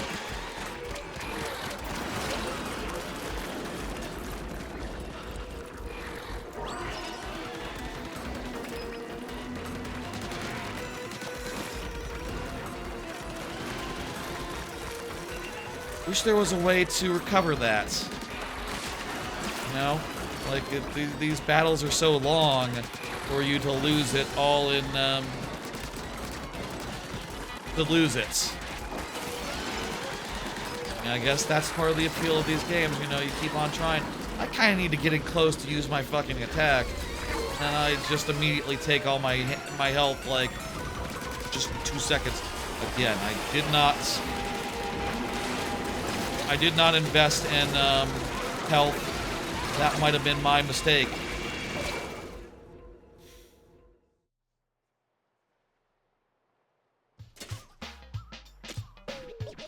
Power is not doing it.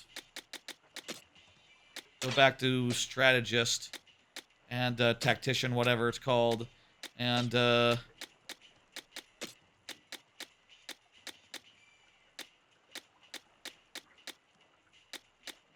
whenever you have something that's long range, it's always giving up something in exchange, so all the long range weapons are relatively annoying in some way. Really like to be able to use my bucket.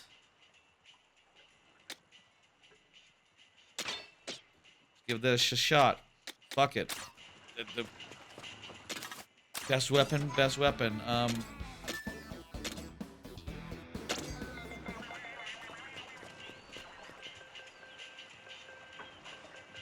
There's also the potential of just, like, you know, stepping back, leveling up, etc., etc.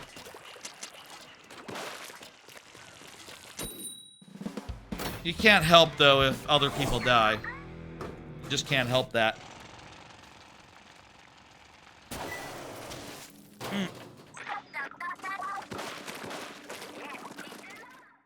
I've been the leader a couple times. I wonder if...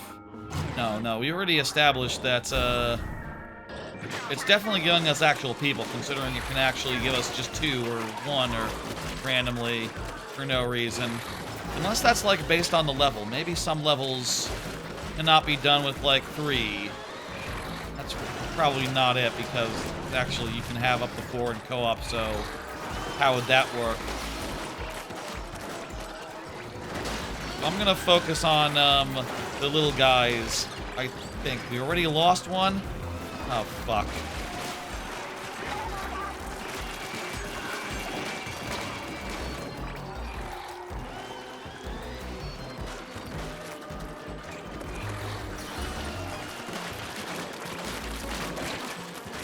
It would be a positive change if, at the very least, like, once you ran out of lives, it was like, oh, you can't spawn anymore. But, like, if you're, you know, I'd really appreciate some sort of comeback mechanic. Some sort of, like, oh, you know, keep fighting and your guy will respawn.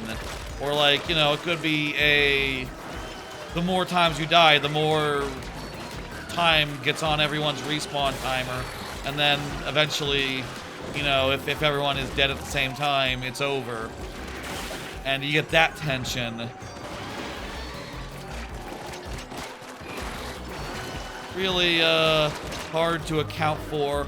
Also, just like, you know, sometimes I don't know I can really blame anyone for dying, considering how fast it happens.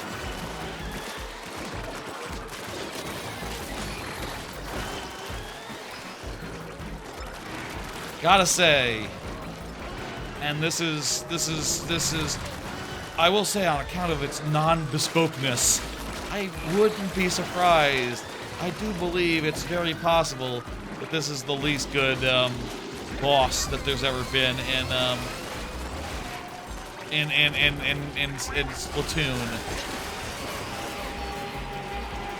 Just not because it's bad, just because it's just a raid by any other name, you know?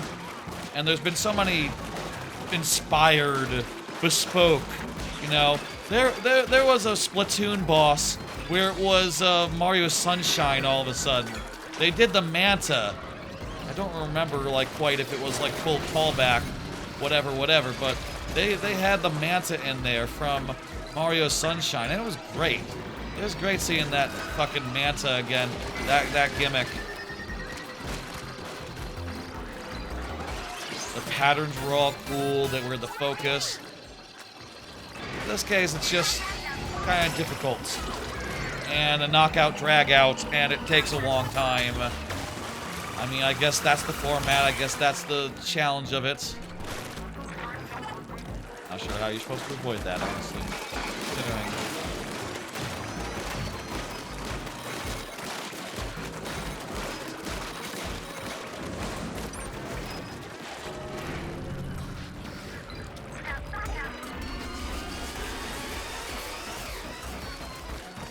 Okay.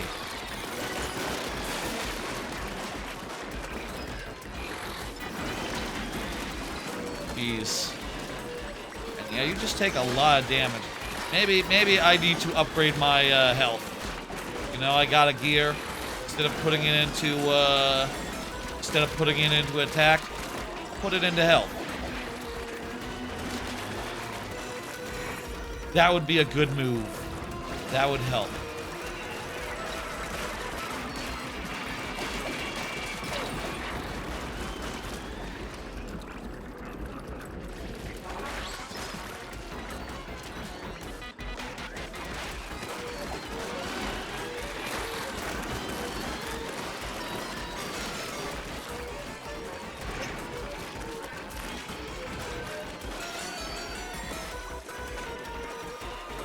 Okay, I got a charge attack. Can I use it against him?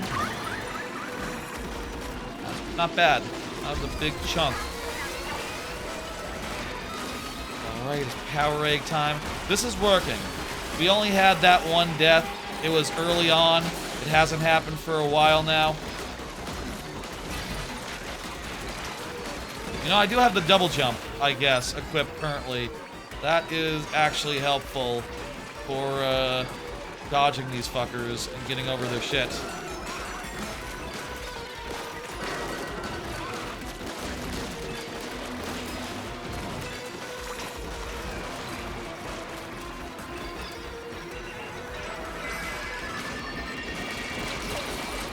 Fuck me.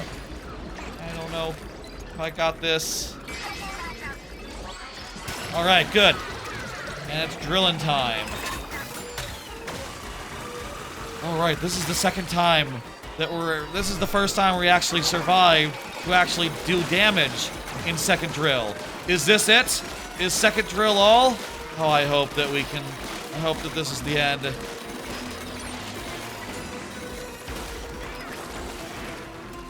Not quite, but close.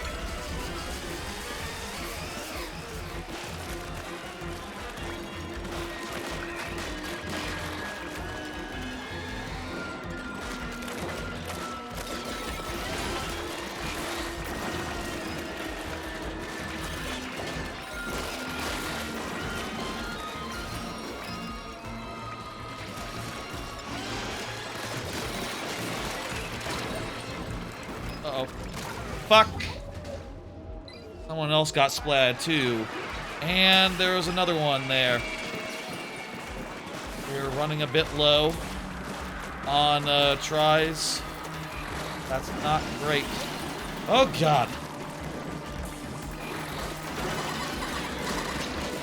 Oh no! No! Push it in the water! There was nothing I could do there. I got pushed in the fucking water.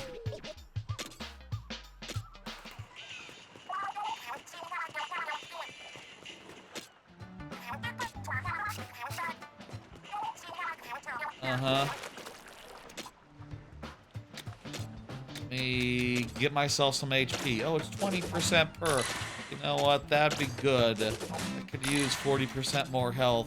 I probably should have been upgrading that in addition to everything else. I just like damage more. I like dealing damage. It's fun. I don't know if 40% health would have prevented that final death. God, this boss is so long, and it's so basic. I guess that's a raid boss for you. I guess that's the boss in this type of game. You know, this isn't trying to be like Splatoon. It's a different thing with different priorities, and that means instead of like, oh, I learn the things that it does, and I learn the trick, and then I beat it easy.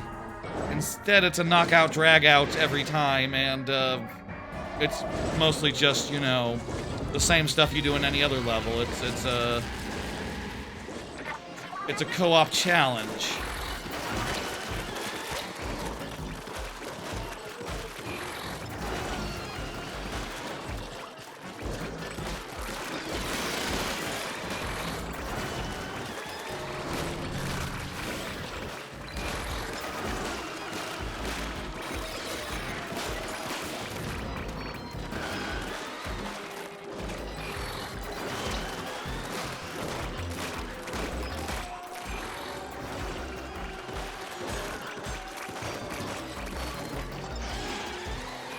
I wish this thing was on a timer, so it would be, like, at the very least viable to do in, like, a minute and a half. This is like a 10-minute boss fight. Hey, at the very least, that was a very quick first phase. These guys might have it together. We might, I say these guys as if I'm not one of the ones who has it together. We all might have it together.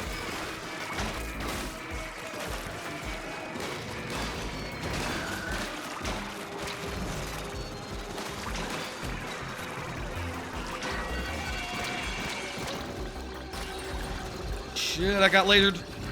Gotta run away.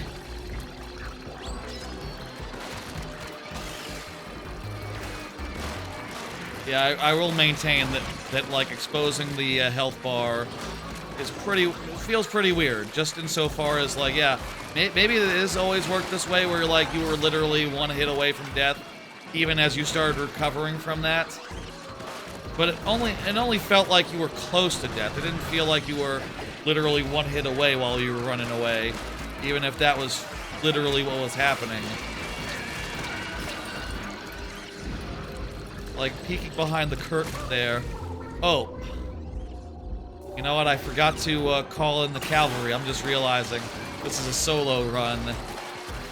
Another thing that's great about this game is, like, yeah, you can't just try it over the same thing. You have to go back, go through some load screens, and do party back up. and confirm and do all that. This is actually going faster without anyone else assistance.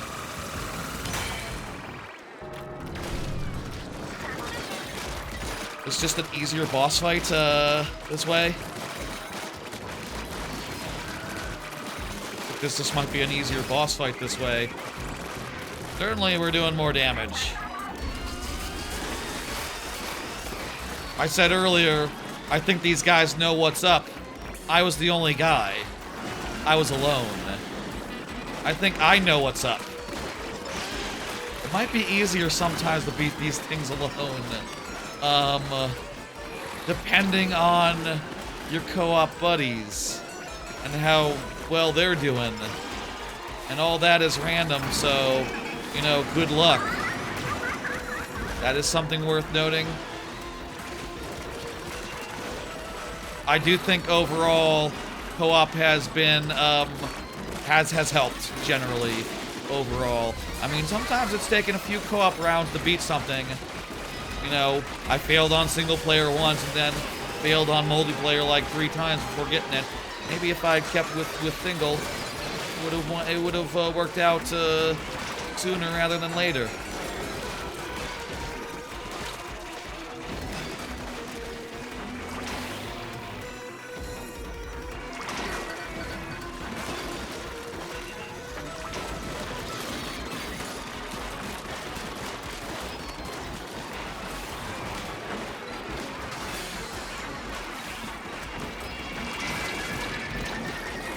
Fucking comboed.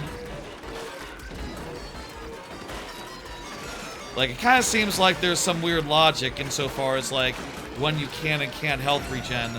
Like, just ducking into the water doesn't necessarily start recovering you health. It has to be long enough for it to... There's like a delay before the health regeneration starts. And I feel like, you know, that's the sort of thing where, like, in the original games, that was never a thing that was exposed to the player. Like, you never knew the particularities of the health bar, but I think the health bar always has had those particularities. Those things about it has always been there, but it hasn't been at all clear before that how it worked.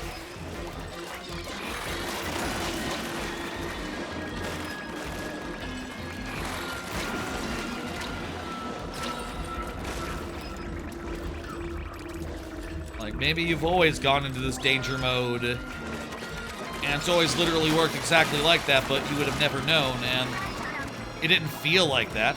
It just felt like you started recovering like snap.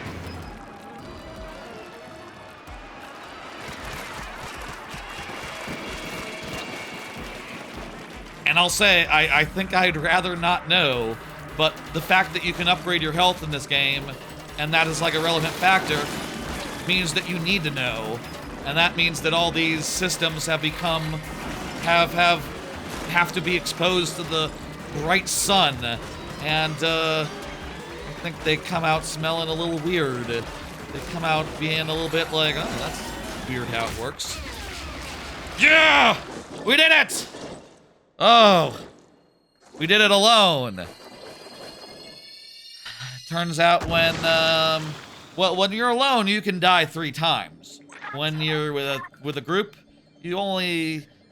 together you can all die 5 times, but alone, it might just take one of your own deaths to end it, or even 2. And, also, the boss had less health, also took more, yeah, I think that's faster, too. Oh, shit, that was a long boss. I think that was like another hour, basically, on top of everything else we were doing, all the previous levels. Very sexual shiver.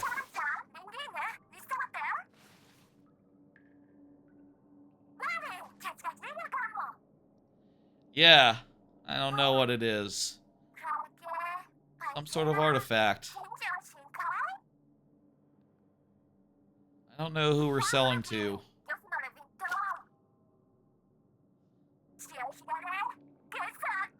I can skip this if I wanted to.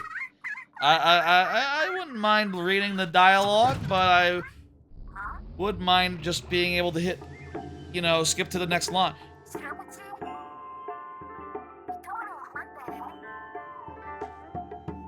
Oh, is this like her, her loyalty mission?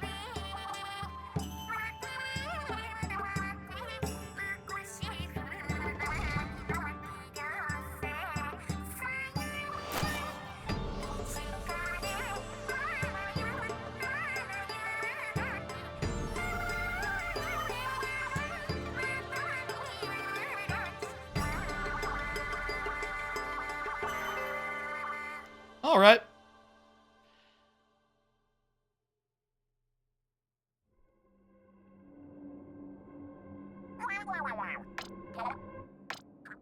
Yeah, what did happen? What's like a planetarium? What is that? Is there the moon in space above us? Okay, there's a tower singing as the key. Okay, that's some plot. Final thoughts?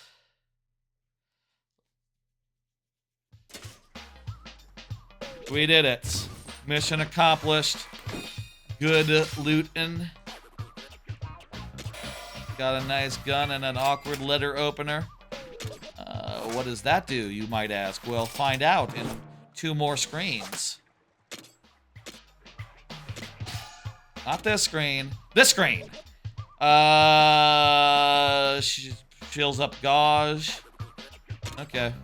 Not one I would equip.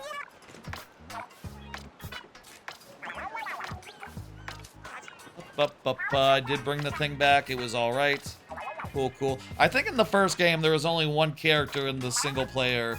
I think in the first 2 games. In the first game there was just like an old guy that was like, hey, what are you doing here?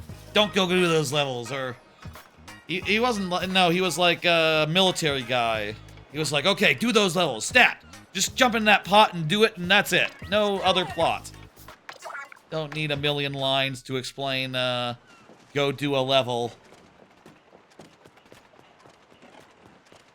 But, yeah. Let's look at this map real fast. What does the next land look like? Oh, well, it's looking a little bit more cliff-like, so we'll see some... You'll see some new biomes as you keep on going. We can now offer help. Okay. Okay, so that's an interesting thing to note, is that we can now like go help, and if we want to always do co-op, we can just go help and you know, do whatever they want to do. I think I understand the concept of go help.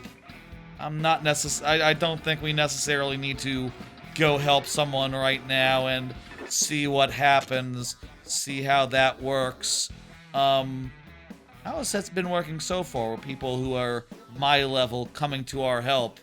Maybe these have been bots, but some levels only let you bring in so much help. And, you know, that would explain why they were all called after fish. Other than, like, maybe it's some sort of anonymity. Some sort of anonymity filter. Not that it doesn't tell you can't put your name as penis. It already says you can't name yourself penis, so I don't know what it's so concerned about. Or if that's the case, but I think maybe those were all bots up to this point. There was a guy who was like level 32 earlier. I guess he was not a bot. He was... somehow ended up in our lobby. It doesn't really make sense, but whatever. Cool. Final thoughts. Let's give final impressions on Splatoon Raiders, having done like fucking 4 hours of it, roundabout. A little less than. It's about 3 a.m. right now. It's about to be 3 a.m. in like 2 minutes. Thought that was alright. Thought it was good. I feel like it definitely has made a better argument for itself the more it goes on. You know, the start, near the start, I was kind of low-key bored with the whole tutorial zone, and even, like, as we got into the first island, it wasn't really doing it for me. The only things that really did do it for me would be the stirring the pot. And, I mean, I will say the challenges started being more challenging, but it also felt like, you know, I didn't have that much. I felt like initially that, like, these challenges were a little bit brainless and a little bit like, oh, I failed? It was probably because of stats or something. It did help, like, around here, two things. Like, around this point, I did upgrade all my shit, and that made it so that I was able to do more damage, and that really helped on all that crap I was struggling with, and made it relatively easy going forward. I will say all these sampler dungeons are really neat, and it's kind of a bummer that there's not more of them. Like, the ratio of sampler dungeon to, like, just, you know, cut and paste survived guys and run around very similar islands. I'll say the level design, I think, leaves a little bit to be desired, but it does more than bring it. It does bring it in terms of enemy design and enemy variety, and, you know, as we got, like, more buttons to press, and suddenly, you know, instead of being like, okay, I do my slash, and then I have nothing to do for 15 seconds, instead it started being a little bit overwhelming, where I was forgetting my two buttons that I can press, and leaving moves on the table, and being a little inefficient. Honestly, I think I can improve that. I think I need to, like, get the knack of always using that shit on cooldown and not wasting it as well. There were some cases where I was doing a big jump into nothing. That was pointless. It's bad, you know, I gotta use it on cooldown, but that doesn't mean I have to waste it necessarily. I do think it's cool how much variety of types of levels there are, especially in this tutorial. This island here, where it, you know, had a bunch more of them. I feel like the variety has fallen off a little bit since then. You know, this island was a lot more samey. I guess this is the only type of level that wasn't in there, technically, and it just feels like there were more before. I think that, the survival levels are really what this game is built for, and those are tense and challenging and just gameplay-wise pretty solid. And the traversal levels, where you're running around a little bit and then you go wave to wave as you traverse around and run around, those are pretty alright. I do think they're a step down from any previous Splatoon game, but I understand why that is, because they have to accommodate co-op. And I'll say, like, if just looking at this whole game as a whole, so many things are just built in this way because they are co-op friendly. Co-op friendly was the watchword. And maybe that is why, you know, there weren't more examples of this, where, you know, there's more of a platformy type level, because levels like this, I'm sure, you know, they made a million of them in previous games, and I guess if you want that, just go back to the previous games, I guess, and maybe I should, on occasion, maybe I should replay some of those earlier games. They were good games. But because they have to be so tightly designed to be co-op friendly while being that, they're a much higher hurdle and a much more of a... It seems like they couldn't have produced as many as they would have liked as in previous games, like stirring the pot here. It seems like I think there was just like a barrier to getting these done because of the co-op. Of the co-op, it's all right. We played it with randoms using the call for help, which I think is a bizarrely designed feature insofar as this game really feels like it benefits from, requires, needs online, and the fact that you can't just always be playing it online solo style seems really weird. I mean, I guess maybe now that we've gotten, like, the ability to go for help maybe the thing is just like, you know, go help, go help, go help, and then when you're, you know, do you like your co-op level with some co-op people, and then when you're not doing that, go help and replay some. I don't know if it like brings you to a an old level or what, or how that works, but yeah. I presume it's like just the levels you've beaten before that you can do that way, but whatever. I do think this game is ideal for co-op, and honestly, like, low-key, I might even say, if you're not going to ever play it co-op, this is not maybe the game for you. It is built around the co-op. It really, a lot of the design, traditional design of a Splatoon campaign has been nerfed heavily to support co-op, and it would be a waste then if you don't oblige them of, if you don't take advantage of that co-op, you don't actually go for it. It'd be a bit of a waste, really, and as a result, I definitely do think the call for help cooldown is a little bit ridiculous. Though then again, I guess if the idea is that some people call, some people go help, I guess the limiting factor is like, oh, you know, you gotta wait for people to call for help, but, you know, clearly, what if multiple people are calling for help on the same level?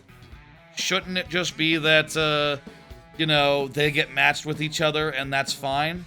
Definitely feels like that's what's been happening, but maybe that's not at all what's been happening. Maybe a bunch of these people have all beaten it before. Just imagine the people we matched with for this boss. I guess maybe they beat it before, or they were bots that were bad and were liabilities to us. I don't know how the hell that works. There's some, I'm not entirely clear. When we tried the matchmaking, the online was a little bit buggy. It did drop a couple times before we got going when I tried with Rawkpartee early. So that is something worth noting. It seems like it has a lot of steps in between, like, getting all set up and getting into something, but I think that just must be, you know, a necessity of co-op. I will say that the story is a little bit much. It drags on a little bit. But what else is new? They're good characters, but, you know, brevity, you know, brevity is the soul. What is the fucking that dude said? Brevity is the soul of wit. Shakespeare. You want to be brief with that crap. I feel like it's just a little bit too much in between every single yeah. Faster, quicker, less lines, maybe. I don't know. Overall, I would say that as a single-player game, I would call this very disappointing. As a co-op game, it's all right. It's pretty good. I would say that, like, in the arena-type levels, it is all very tense and good, and, you know, as tense and good as it is, I don't really feel like I have that much of a co-op with the other players. Like, I don't really get that much out of, like, what they're doing. I don't really know what they're doing, and I don't really know how to support them. Really, I think this game could use something of a, like, teleport to my location button, where at any point you could, like, teleport to another player so that you could split up and have some coordination between, like, okay, oh, come back, come on, jump to me. Like, the fact that that's not in here, I think, is kind of a big missed opportunity. But otherwise, yeah, no, those raids are kind of the highlight of the game, the place where this stuff works the best and is the least compromised. And they work equally good in single player and co-op. But I will say, I do think it's really novel playing the more linear story, like run to an encounter, traverse a little bit. The ones that are sort of hybrid, halfway. Those ones are fascinating to play co-op because, yeah, no, that's just kind of a unique experience. Kind of something that's a little bit more platformy, you know? It's a little bit more... I can't think of anything other than Mario 64 Co-op DX, the PC port mod that adds co-op to Mario 64. I can't think of anything quite like it. And for that, I think it's cool. It seems like a damn shame that it limits you on how much you could do it. But then again, you know, hey, it's clearly this system, we just didn't unlock the system that we actually needed to prove that point. So like, yeah, no, okay, so the cooldowns make sense once you unlock this thing that makes it so that you can go help at any time. And it does show that when you ask for help, you're not just getting 2 other people that ask for help as well. You're getting people who specifically chose to go help, so the cooldown therefore makes sense. It does make for an awkward 4 hours when this system is not in place and you can't go help. Awkward. I would say this has been a little bit awkward so far. I would say that I'm not sure, like, it's going to escalate. I'm not sure, like, how platformery it's gonna get. And I wish that it was easier to always be co-oping with it. Honestly, like, if there could just be, like, matchmaking, like, find me a group real fast. Not necessarily, like, you know... If there was, like, find me a group real fast, where it was, like, just random, you know, matchmaking, you can only do friends or keyword. So, you know, you'd have to be, like, keyword 1. Keyword, and just hope, you know, maybe there'll be some sort of a community thing where eventually people are like, okay, keyword 1, and everyone get in here. Or just like, you know, maybe eventually there'll be some keywords where people know that a bunch of people are... Maybe there can be something arranged where, like, there's a keyword that everyone is using, and as a result, if you want to just find someone to play with real fast and go level by level and not have to fiddle around with any of the bullshit, that could be a possibility in the future. But for now, it seems like more work than it's more trouble than it's worth. And yeah, I will say it's a beautiful game. It plays reasonably well. You know, no problems there, but I have my share of criticisms. I would say that this is ideal for multiplayer, ideal for co-op, and okay for single player. Okay. Acceptable. Acceptable alone. Anywho, that's gonna do it. I think that's sufficient last thoughts, sufficient opinions. So far, my gut is saying 4 out of 5 in my gut. That's my gut is saying, like, yeah, it's pretty good. It's solid. It's all right.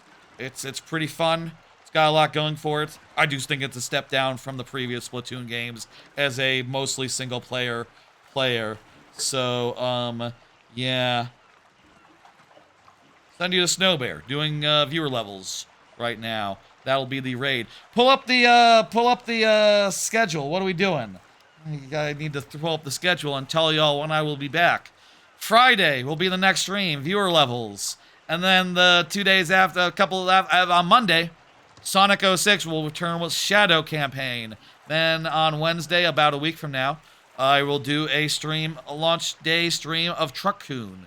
Is supporting me from another world. That kind of looks like a Crazy Taxi meets, I don't know quite how to describe it, but it looks alright. It looks cool, it looks fun. And you run over people and it sends them to support your night lady in another world. I will say, beyond that, I haven't really figured out, like, what I'm doing next month, but I think I will be taking a road trip, and I think it'll be in the early parts of next month, so probably will be planning the schedule around that pretty soon. Here's what I just said, but in picture form. Wow, look at that. I'll be back on Friday, then Monday, then Wednesday, then Friday again. We'll see what happens next month. take it easy, folks. Give your love to the VOD and the short form content, if you so please. And I will see y'all on Friday. Good night. Good night. Good night.